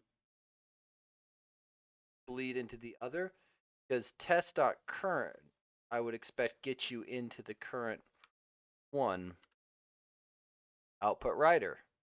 There we go. Look at that. Hey, Angel Blade, welcome back. Glad it was a safe drive. Okay, so in this case, we don't need this. Which means we don't need this, which means I don't need the constructor. All that goes away. The only reason we were passing this in is to get this test output, but I don't think we need this at all either, because now we have direct access to it. Right? And so this really just ends up becoming a wrapper around this. Then we just do this. Safe is a strong word. Alive is more fitting. Well, that's good. I ride motorcycles myself, and I can assure you that some days, alive is a very accurate one. So let's see. Throw new valid operation exception. Could not find output writer. I don't think we're ever going to hit this case because the usages of this should always be in the context of a test. So this should be fine. And then iasync lifetime. There was docs on that.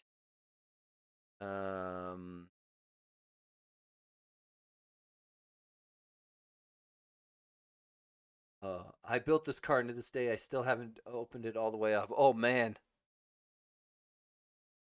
I guess that does make it much more of an adventure. iasync lifetime on injected data becomes iasync instantiator. iasync lifetime on a test becomes a method attribute with before test. Okay, so this is I'm assuming this is going to work because that becomes this. And I assume this becomes after test. What is test in this case? Oh, it's a hook type. Oh, got it. That's clever.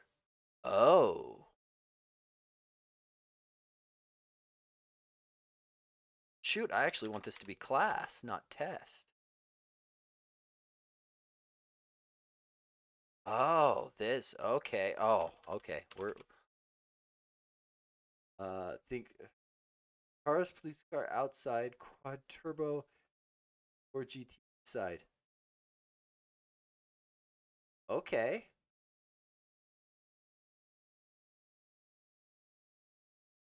Nice.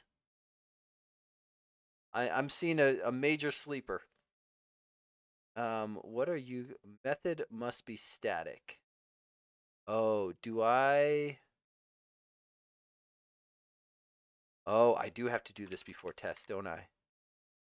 Oh, but how? This may change the behavior then slightly. Might have to think about this. I guess this is in parity, but it's nice that this is the parts fit. So I might have made a screen metal death trap. Yes. Let's see.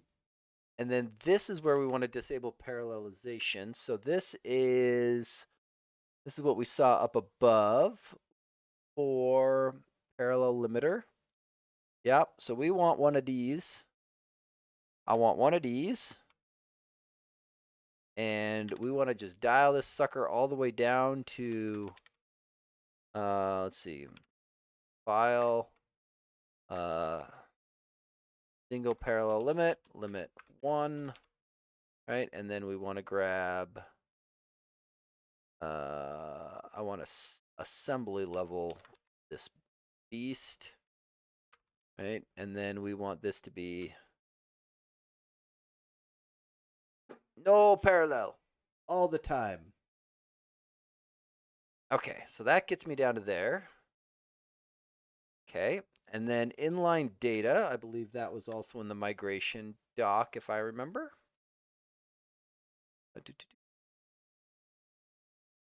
Inline data becomes arguments. So this becomes that. Great. Why did I lose assembly? That's just a system reflection call. Oh, that's annoying. So one of its global usings is conflicting with system.reflection with the assembly class. Not sure how I feel about that. That now turned out.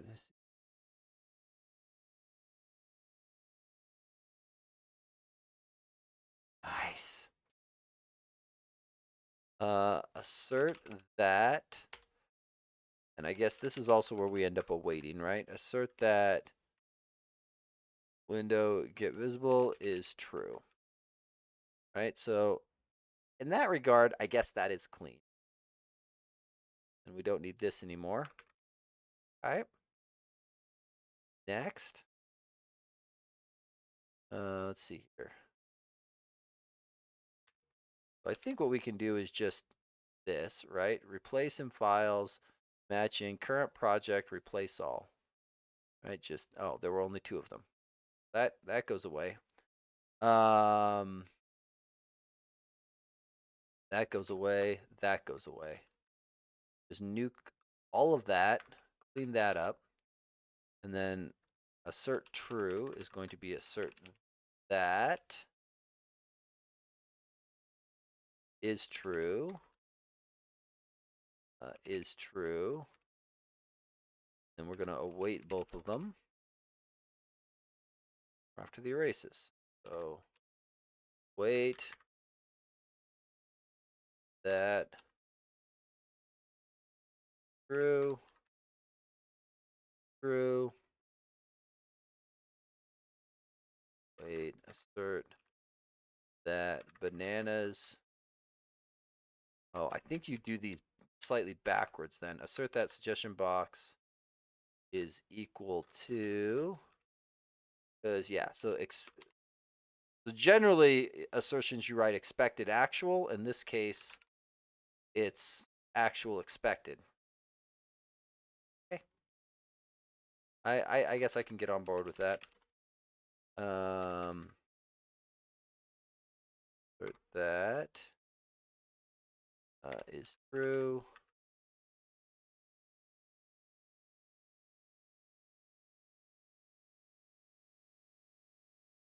Didn't file line. What was the? I love that feature in Visual Studio, the multiple carrots. Yes, that was actually one of the things because I did a bunch of stuff in VS Code before Visual Studio got it, and oh my word, this is gold. I do wish, uh, like it is not nearly discoverable enough. I felt like it was much easier to find, and I often forget the keyboard commands when I want which one. So I am running preview builds, so one here. So just keep that in mind. Um, so 17.14.0. Yes, yeah, yeah. Once also enterprise as well. So and full disclosure, I'm a Microsoft MVP, so uh, uh, so I end up getting a free MSDN for it, which is convenient for stuff like this. I don't like this.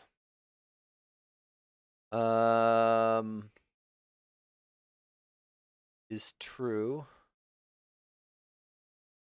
Exists or not check. I don't need this anymore. This is not necessary. Okay. That handles that. That handles that. Color zone test, combo box test, and this is good. There's going to be just a bunch of these. Like this. I like this a lot. Oh, I love that Copilot figured out that fact and test are only 3 letters apart. Oh, you're an idiot sometimes, Copilot. You are an utter idiot. Okay, so that'll clear that, clear that. Assert that font size is 220. Let's see. Do you like the way Windows 11 works by default?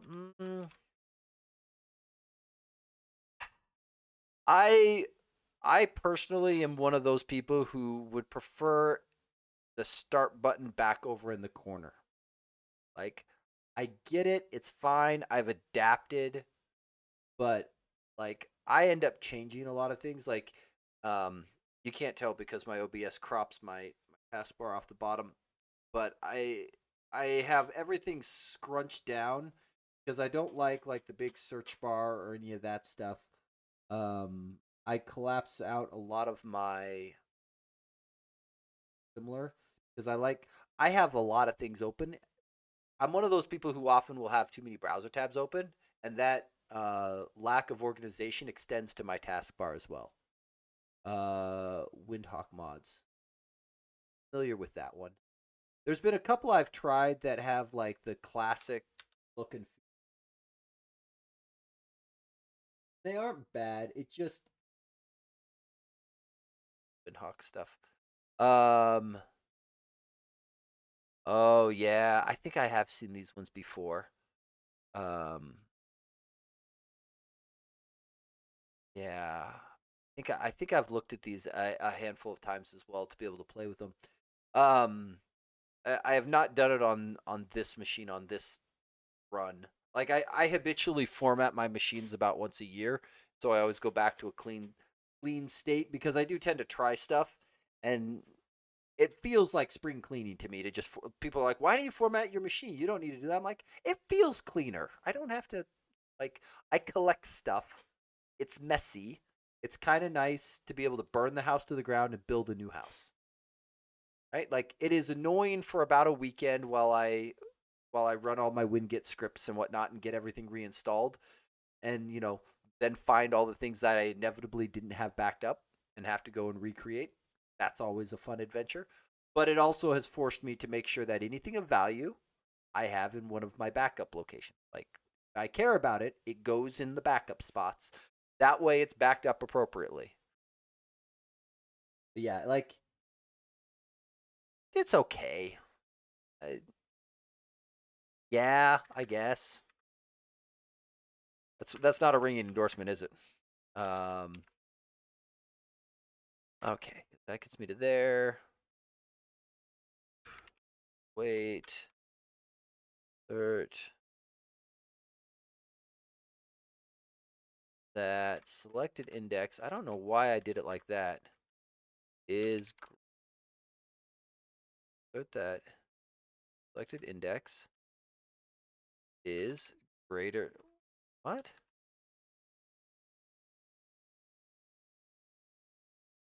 Hold on. What is selected index?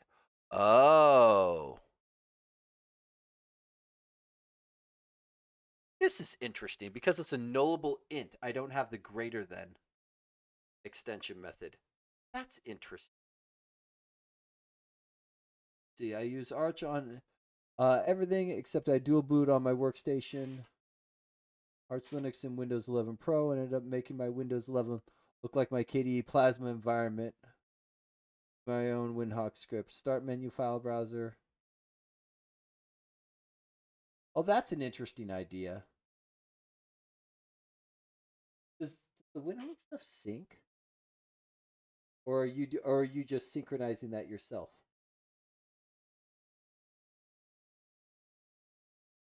I could understand getting like the browser stuff syncing, but how are you syncing anything? I'm doing it myself. Ah, okay, got it. Yeah, because that's I've effectively done at least for some of my apps and similar. Um, effectively manually sync my all of my scripts and whatnot around that way. They persist through uh my system wipes, the Docker container. Gotcha. No, that makes sense. Um, and oh, I don't know how to do the dot value on it. How would you use this?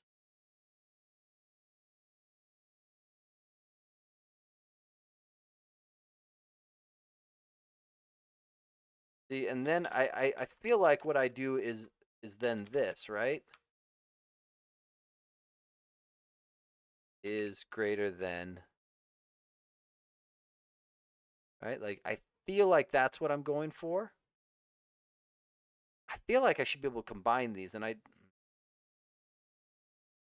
where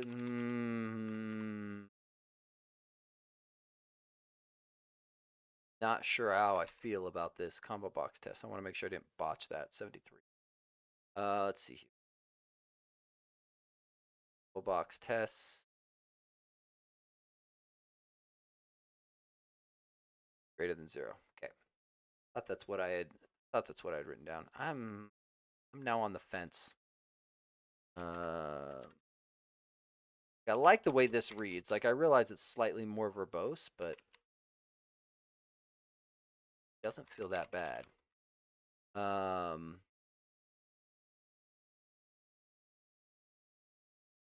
actually, I guess I could do this because there's nothing stopping you from putting the expression in here because this is nullable, right? This leverages a lifted operator. So like in the previous comparison with it needing to be true, maybe I should do that. Right? Where we're doing this, assert that greater than or equal to 0 is true, right? So because this is a lifted operator on a nullable int, the only way this can be true is if this is not null and the value is greater than 0. So it's effectively checking two conditions of this nullable int.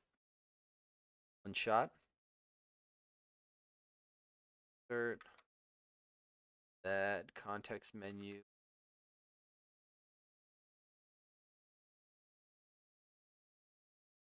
is not null.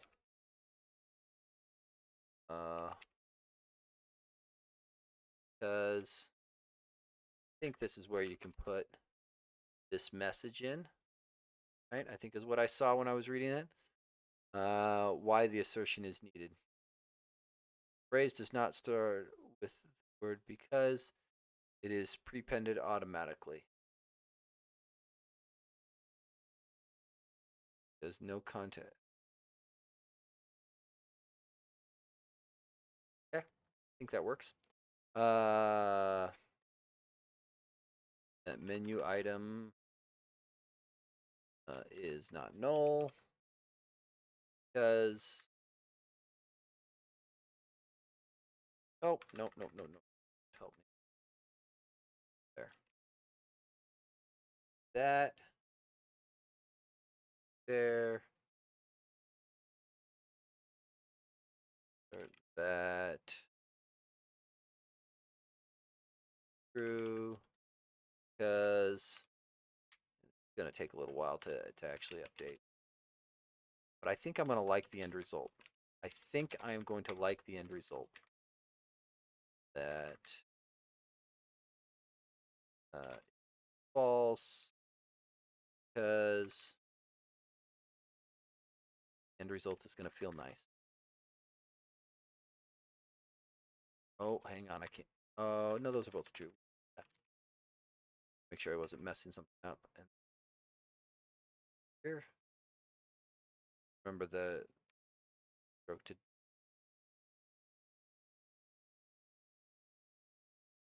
that. Go. I got one too far up.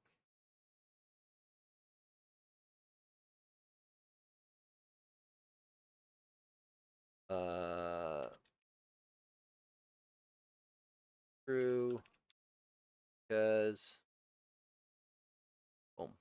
There we go. That selected index line again. I was AFK. Oh, sorry. Let's see. Selected index on 73. Yeah, so it's this idea here of because selected index is a nullable int. I don't see an easy way with the way these assertions are set up to be able to go something like assert that selected index, because ideally what I want to type is here is greater than 0. Like this is the code that I want to write. The problem is the is greater than is declared on I think it's I number or one of the numerics, and nullable int is not that. But you can do inequality operators against nullables because the compiler will lift the operator when not null and apply it to the value. Problem is the compiler lifting the operator isn't something that lends itself well to method overloading. So I think in this case, this is the simplest, or we have to do the composite and on the assertion. I think are the only two choices that I see. So that doesn't make me feel great. This goes down to, I think, argument. Fence. There. That. Okay, is in range. I'm going to do this one above. But assert that.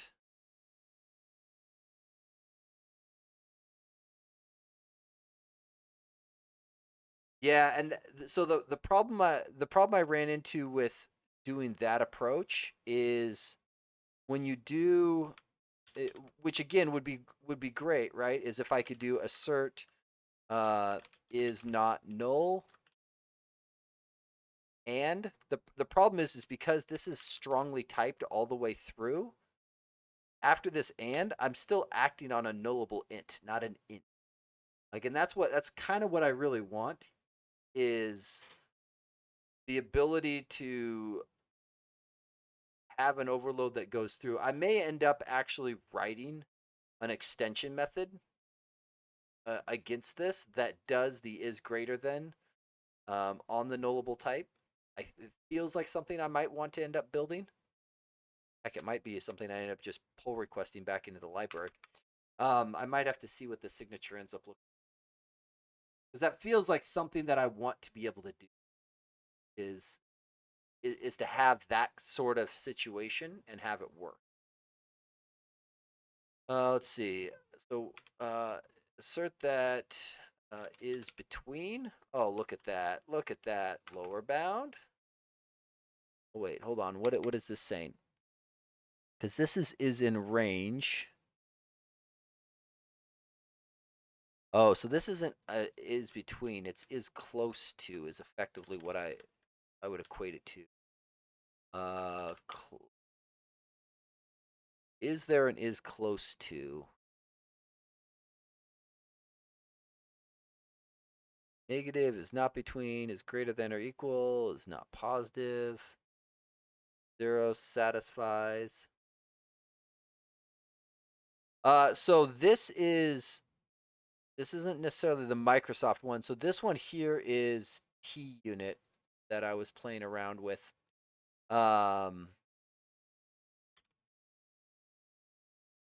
But it is TUnit with the Microsoft testing platform, which is what TUnit is built on top of. So it's not. So some of its limitations, some of its structure is heavily driven by this new testing platform structure. But like the assertion library on top of it, at the end of the day, you can still mix any assertion library you want in, which is how like fluent assertions and whatnot, like they work with any testing frameworks. It's like, well, yeah, because testing assertions are if match, good, if not, throw exception. Like that's all an assertion library does, is just throw. So it's like you can kind of mix and match assertion libraries as you see fit. Um, okay, because this was not quite the same.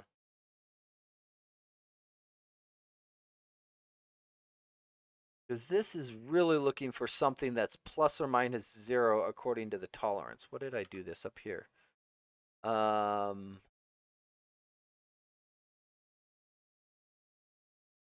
It was xUnit. That's the assert is in range.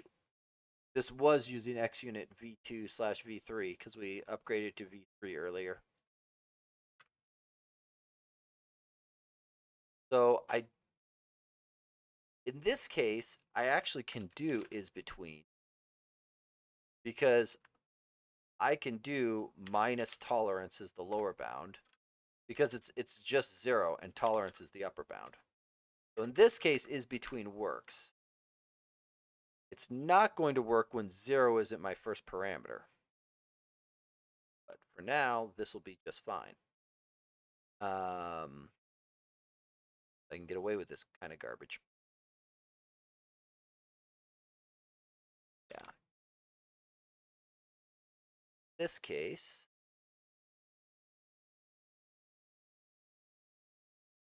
like I picked up an extra brace in there somewhere. Okay, you collapse. Oh, I already had the extra brace from above. Okay, that handles those.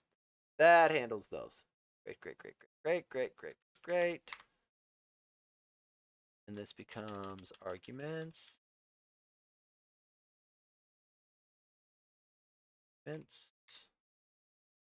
There. This is once again going to be assert that this, right, is, yeah, Copilot.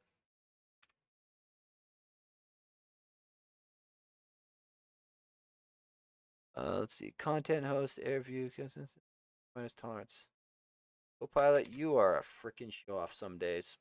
You are a absolute off. There. Okay. You know what we should do? We should take this, Control F, play some files, argument. Current project, replace all. Done. There, that just saved me 178 types. Let's see.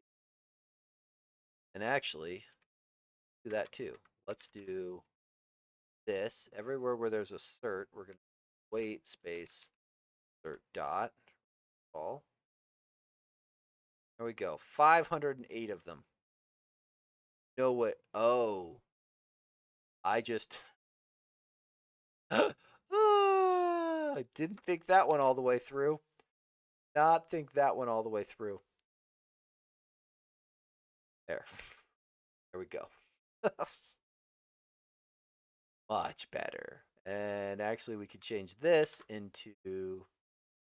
I'm not doing this earlier. I've got a colleague that is a regex wizard that I'm sure would be immediately wanting to. Yeah, just replace the await with just await. Yeah, exactly. Um, Technically, you can make await, or awaits. There's you can actually end up chaining multiple awaits together. It's really ugly. Don't ever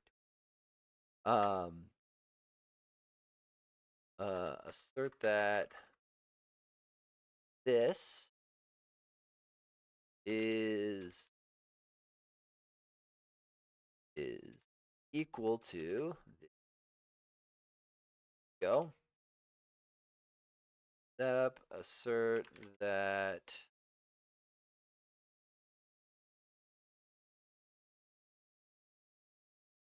is equal to that.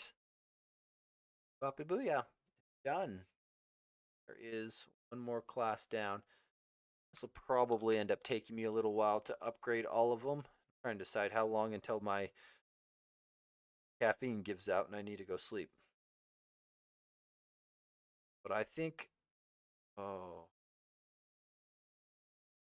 let's fix all of these two. Might as well, we can do all of those pretty safely. 8 more of those. Should cut a bunch of errors out of the mix.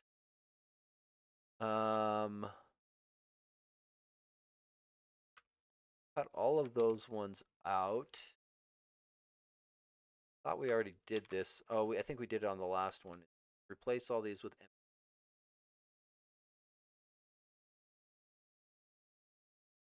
You know what is really ugly? Someone paid me to make their Python code multi-threaded.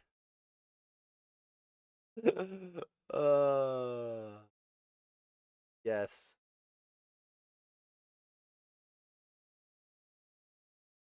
I mean, I think the key marker is that you got paid to do it. That I think is the key marker of all of this. Okay, so we've got a lot of member datas that we're going to need to adjust here.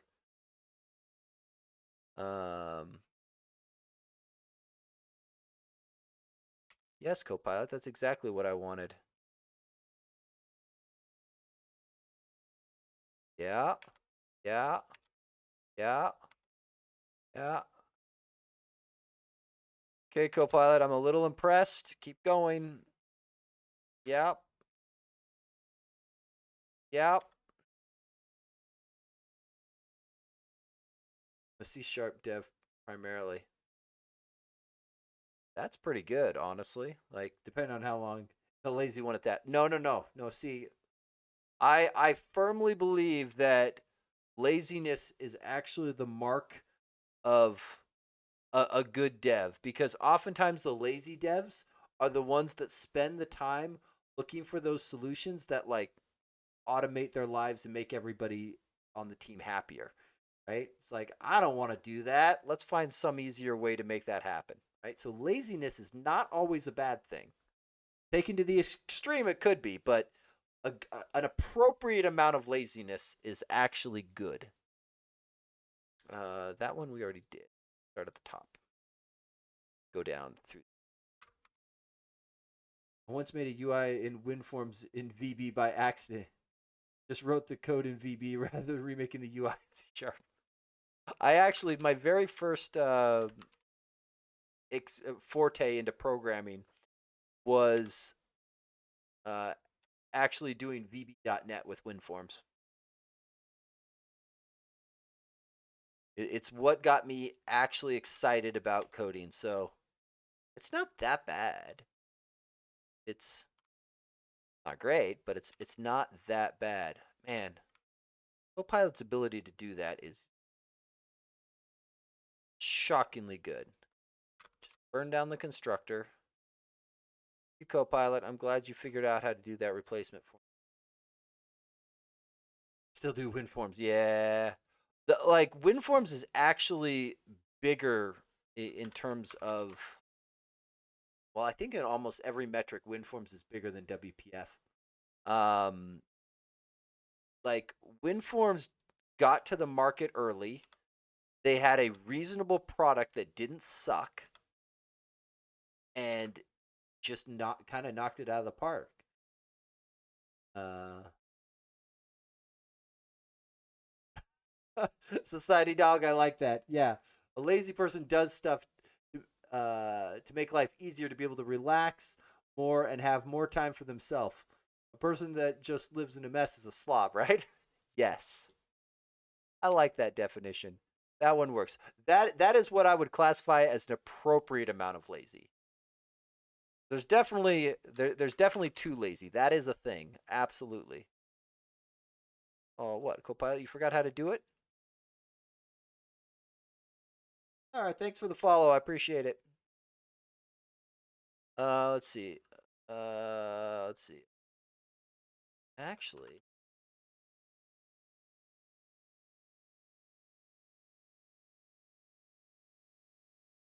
I was gonna immediately replace assert equals with assert that, but I realize I kind of want to see the equals.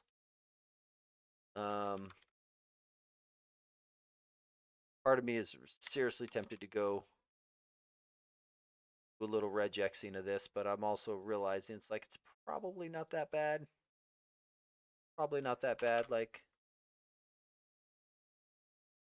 okay, Copilot, do your thing. No, make me actually type. Jerk. Um,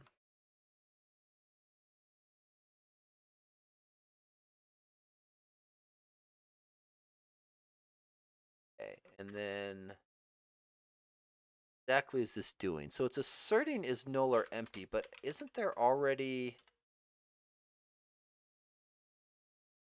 um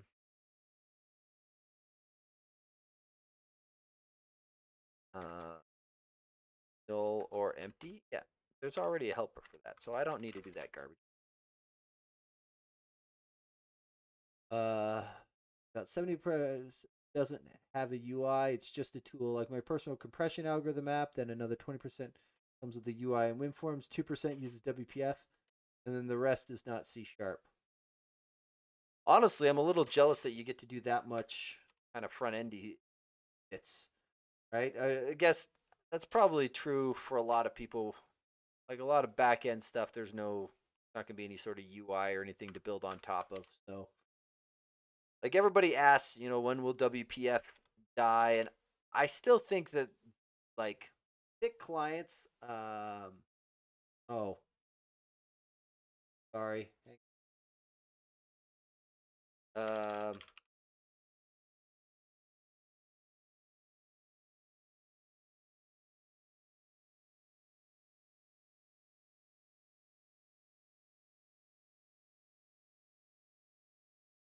the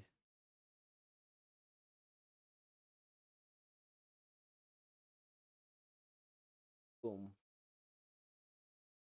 there, there. Turned off the Nightbot thing.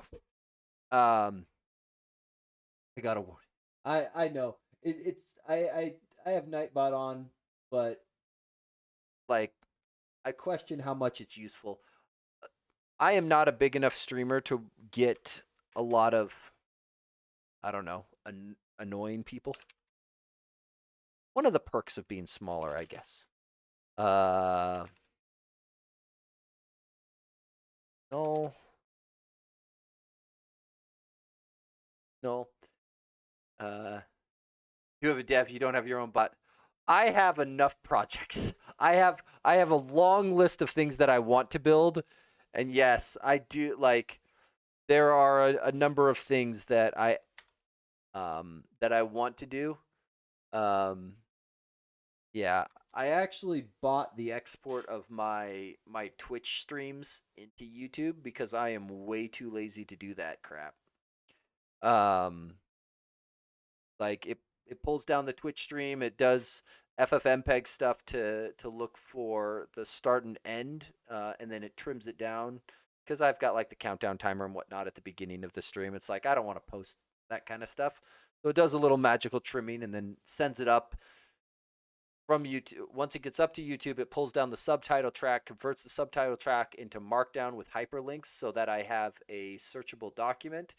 And then we started building an AI RAG system to ingest those Markdown files so that I have effectively my own little chat GPT thing that I can use to query my own content to find stuff.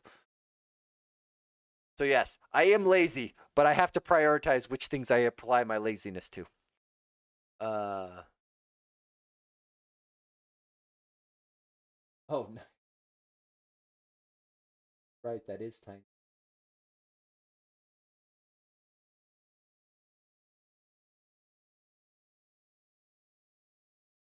Oh, nice. It follows. Okay, yep, right. Okay.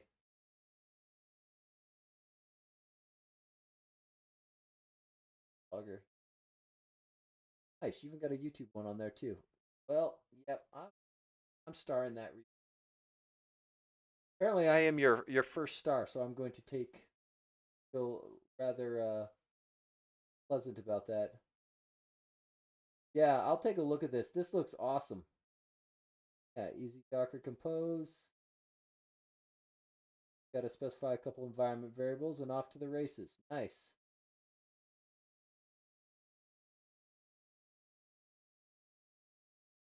Yeah, this is actually one of the ones that I have grand aspirations because I do the posting of it. Um, I'm actually slightly more interested in able to leverage the chat to be able to populate information about the content of the stream into the YouTube one because I like the idea of because I tend to post links and whatnot of whatever I'm looking at and that kind of thing, and so it would be nice to uh, pull in those chat messages and then ideally correlate them back to timestamps on the video, figure out if they are relevant content to add into the description, and then pre-populate my description of a YouTube post as well. I want to also get stream markers flowing through for both. That way I can use stream markers on Twitch to convert to channels on YouTube when my automation pushes it up. See? That's the goal. Like I've got all of these ideas. I occasionally get marketing people coming through going, you can make so much more money on YouTube if you hired this person to, make your YouTube videos better. I'm like, you do understand the level of effort I put into YouTube, right? It's about 5 minutes a week. Um, like that's my input level. I have a day job as a developer. I've got a way too many extra projects.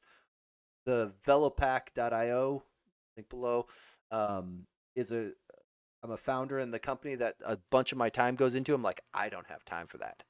I I I very much don't have time for that. Let's see. Is null. Boom, boom, boom. But yeah, so it's long aspirations of what I would love to end up doing. Oh, Copilot's gonna just do it for me. Great, Copilot. Thank you. You're a wonderful help. You want to do this one too for me? Figure these ones out yet? That. Once again, this is effectively, and actually, I'm now noticing this is absolute value. So I know I did between on the other ones, but if this is an absolute value, there's no way, like, is between with a negative number is kind of stupid. So is between 0 and tolerance is all it really needs to be, and then done. I'm an idiot.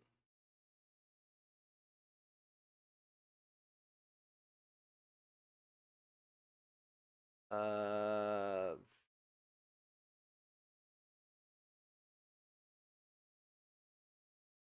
Wait, you have very much lag on your stream after you turn off the bot. Oh, dang. It should be back now, Society Dog. Yeah, let me know. Let me know if it doesn't get better. At least my frame rate is staying high at the moment, so it should be good. And yeah, Zarth, Velopack, I am one of the founders of. If we see, if we go here, like we're we're uh we're a real company and everything. See, it's me. Yay! So, but yes, please try it out. Please let us know what you think. Um, the if you have questions or whatnot, the Discord is the easiest way to get support. And as I kind of mentioned it, yeah, yes, that is on me. I need to stop doing that. Lost my place. Velopack, Discord for support. Oh, I had mentioned it earlier, but the SDK and the installers and all of that stuff that will be free, open source. We have zero intent of changing any of that. The one thing we are looking to do is we do have a hosting solution that we are planning on launching called Velopack Flow. So right now, the tooling, it will build you the installers. It'll give you some upload commands to push it to like half a dozen different sources. But that's where we stop. Like at that point, it's on you to manage the infrastructure and the hosting and all of that. Like that's not us. Um, but if you want kind of an all-encompassing solution, the intent is to have our own hosting provider, and there's going to be a handful of features that are built into the hosting because when you own the server, you can do a lot of cool stuff. So there will be a handful of things there. So if you like the product and you want to support it, like that will be a great option. Not going to commit to a shipping date, but pay attention in the next 30 days, plus or minus a bit. Depends on how things go. So hopefully that will come out as well. But yeah, again, the Discord or similar is that. So if you're interested, and again, something else that we are likely going to do is look for people who are actually using it. Kind of like how my material design project, I've got a page out on the wiki where if people are using it in one of their projects and they want to showcase their project, it's a place to be able to do that. So selfishly, we kind of want to do the same thing as kind of a way to build some street cred of, hey, here's some people that are actually using using Velopack to ship their stuff. So that will probably come through as a request via the Discord when we have that ready to go. Something in my browser was stalling or something. Okay, good. Good. I was worried it was going to be mine. Let's see. Assert that. Okay, Copilot's slowly figuring this library out.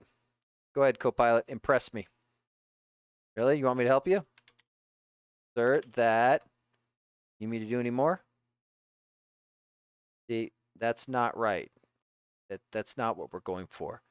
Is equal to default float background. Like, you did so good, and then you were so not good. Right? You want to do this one? I'm going to help you a little bit, and I expect you to do the rest of the work. The hint background is equal to color red. Good. Good job, Copilot. You're like a bad intern.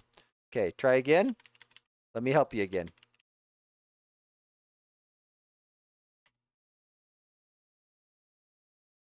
Hint border get background color equal to color red.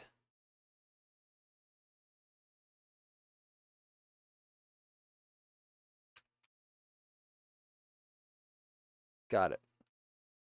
So it basically is just asserting that regardless of the visual state, the color stays red. Got it. Okay.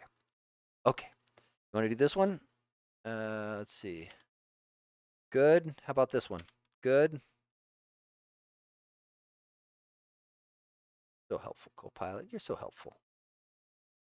Let's see. This is primary constructor. Turn that off. Turn that off.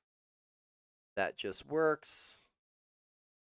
That just works. And then that.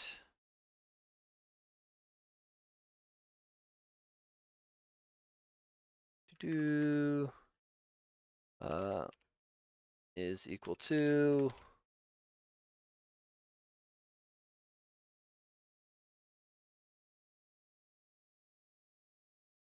and what you're squawking about. I have a feeling that's a compiler, not because it's not running all the way yet. Assert that is equal to boom, boom, boom, something of that nature. You are still explaining. Func task string. Oh, does this thing actually return the? Do you actually return the value? String builder wrapper. What do you return? Oh, look at that. It does return the string. Oh. Interesting.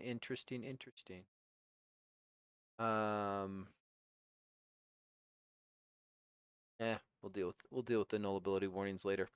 Go Copilot, go. Refactor my code. Let's see here. You not figured this one out. That for the moment. That. True.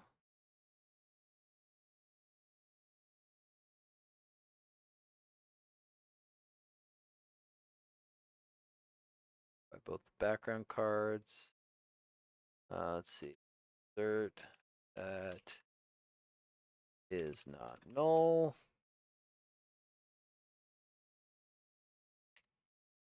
You. The brush one color. One color, paperbrush two color. Should spell color without a Q. That's important. There. See, it's slowly figuring out. The longer you let it think, the more the AI figures the patterns out. There you go. Eat this for breakfast, buddy. There you go. That's my good little AI intern. That's my good little AI intern who wants tokens for breakfast. Boom. Figure this one out yet? No? No, you're going to make me do this? We'll do them both at the same time. There. Assert that is true. Oh, wanted to help me again? I'm sorry. I'm sorry. I cut you off. You tried to help me. Cut you some slack. How about now? Can you figure out what the opposite of true is? Or even this true? No? Is that good? Okay. No is false. Not pay attention. This is the one where we do assert that is true. Say they good job. Assert that no is false. You are not paying attention. Figure this out yet? Assert that is true. Assert that is false. Pattern yet? No, you still can't figure it out, huh? Assert that true. Assert that is false. There we go. You finally figured it out. That took you way too long, Copilot. You way too long. No. No, that is not correct. How about now? Can you figure it out? No? Okay.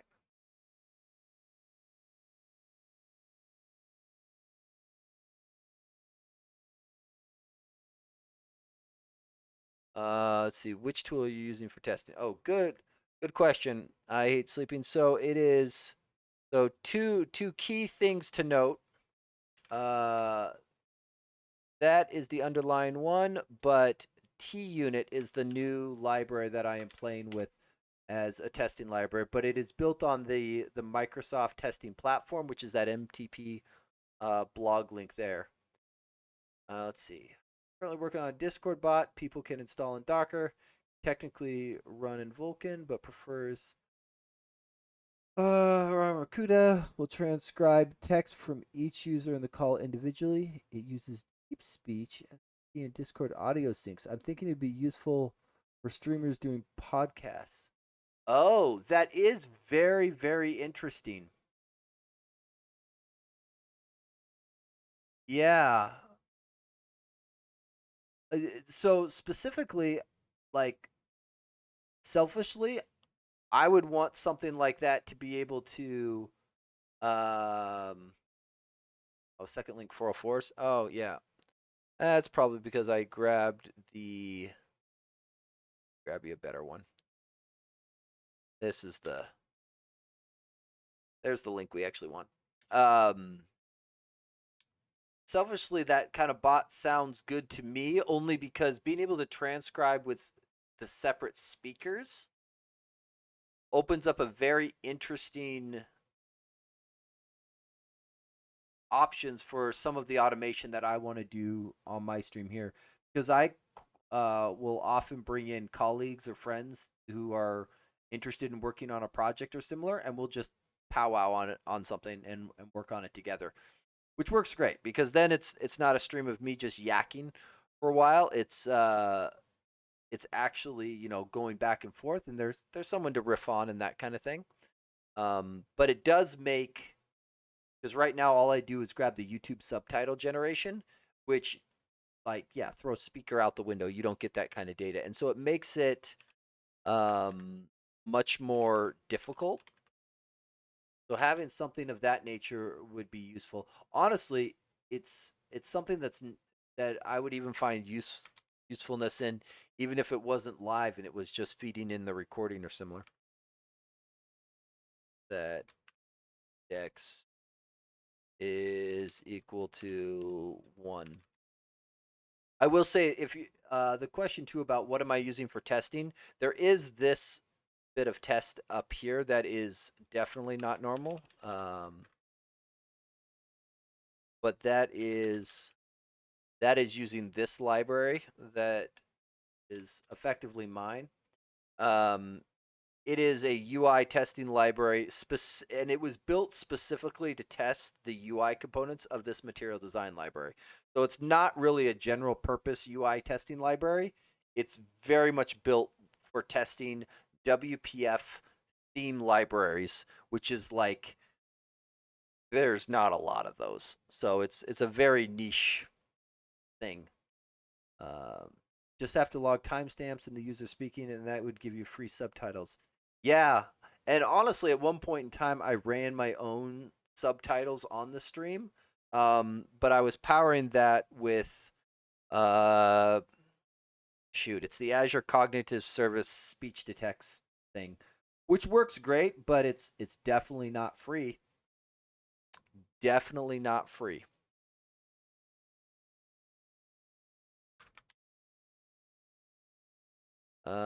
Ooh, this is interesting. Assert that invocations you have has single item. Well, that's exactly what I wanted. Thank you. Assert that true is true.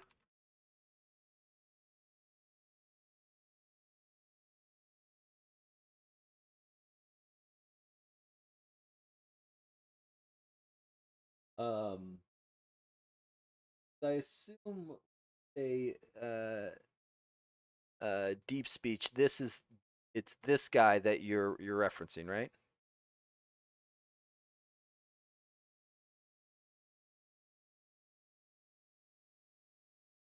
Or some variant therein.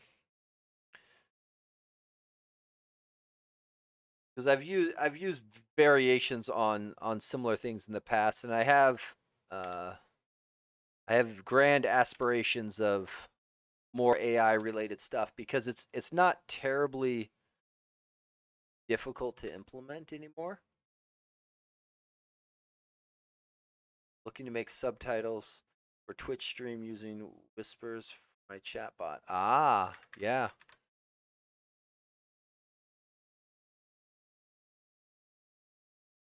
It is shocking to me how many like how hard it is to get good subtitles going through. It feels like a thing that we've had for so long, but yet it's shockingly difficult. And I do realize there is an argument to be made that subtitles should probably be in the control of the viewer, not the streamer, but the generated subtitles, like if I can do better because I know something about the domain of the topic, and I can generate something a little bit nicer, that feels better in my mind. Because I am the type of person who will like watch shows with subtitles on. My It's something my wife did, and I don't know, it rubbed off. Like your ears get lazy when they can see the words on the screen, and so you just kind of get used to it. Uh, that it doesn't really matter the exception type for the purposes of failures. Cleans that up. There. Kind of wonder why we're doing. Isn't this value here just like this? Yeah, these are equatable. We don't. Okay. I just decided I'm fixing it.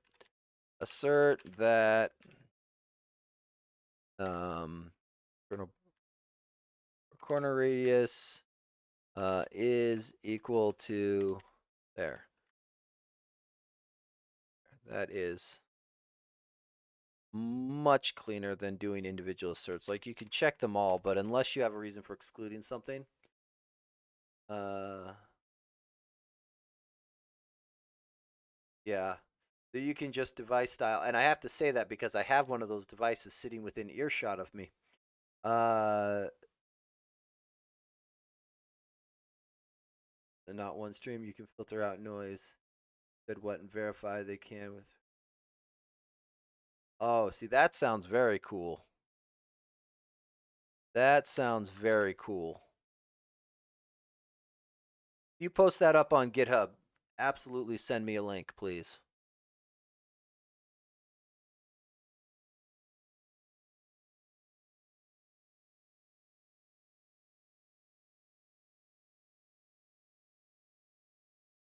Oh, stop helping me. Now start helping me again.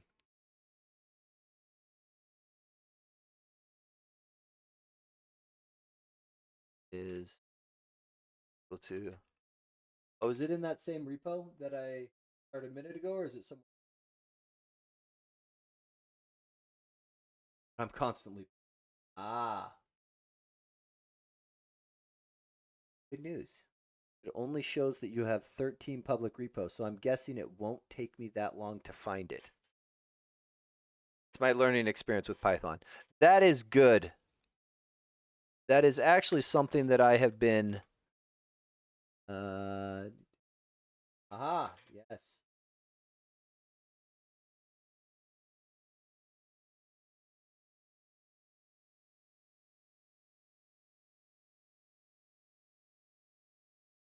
Control voice chat. Nice. Just those are the best, honestly. Like that actually ends up making it in a lot of cases. Okay, I think what I'm going to do is I'm going to hit a commit because I feel like I am starting conversion to TUnit. Boom, boom, boom. I'm just going to commit. And I think actually what I want to do is I want to make a new branch here, create branch, TUnit.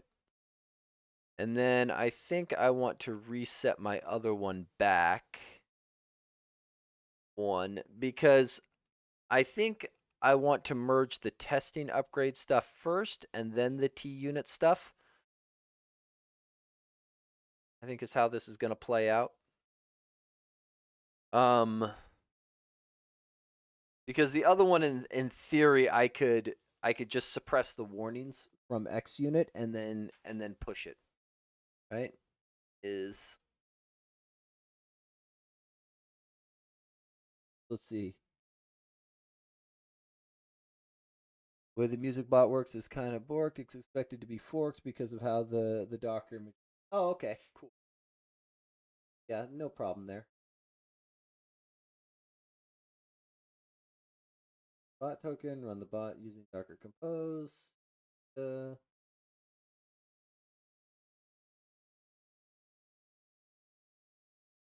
nice. No, I think that'll be slick. This looks really cool. What are you who didn't pull it down? Is this guy here? Audio video downloader. And a kind of a funny turn of events. I actually I think last week, 2 weeks ago, my stream was upgrading a WPF app that effectively does the. In this case, they're calling it YouTube audio extraction, but YouTube downloading.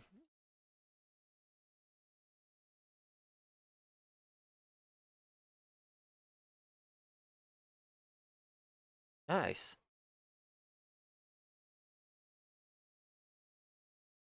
Docker image is just a init sh. Is that really all it is? Sure enough. Literally one little script which does what? Oh, a decent amount of stuff. Okay, gets you set up with Python. Pulls in updates. Finds the repositories and files to be downloaded, pulls them in, grabs the files. Okay. Interesting. Huh. I'll have to look at this a little closer. That does certainly look cool, though. Yeah. Might have to poke around at some of your other repos. You got some cool stuff. Um, I think, though, I am running out of caffeine and probably need to crash. So I think I'm gonna call it for tonight. But probably more TUnit and upgrading stuff in the near future for me. Um, we will see what happens. Just as a reminder for anybody following my schedule, no stream on the 27th this month. I will be at Microsoft for our conference, so it's going to be like 14-hour days. So I'm going to be beat tired and don't plan on streaming then. But still be around next week and the week after. That I will tell everybody happy coding. Thank you for coming and hanging out. I appreciate all the information on new repos and libraries and whatnot for me to check out. I am going to absolutely love it. Yeah, get some sleep. See everyone next time.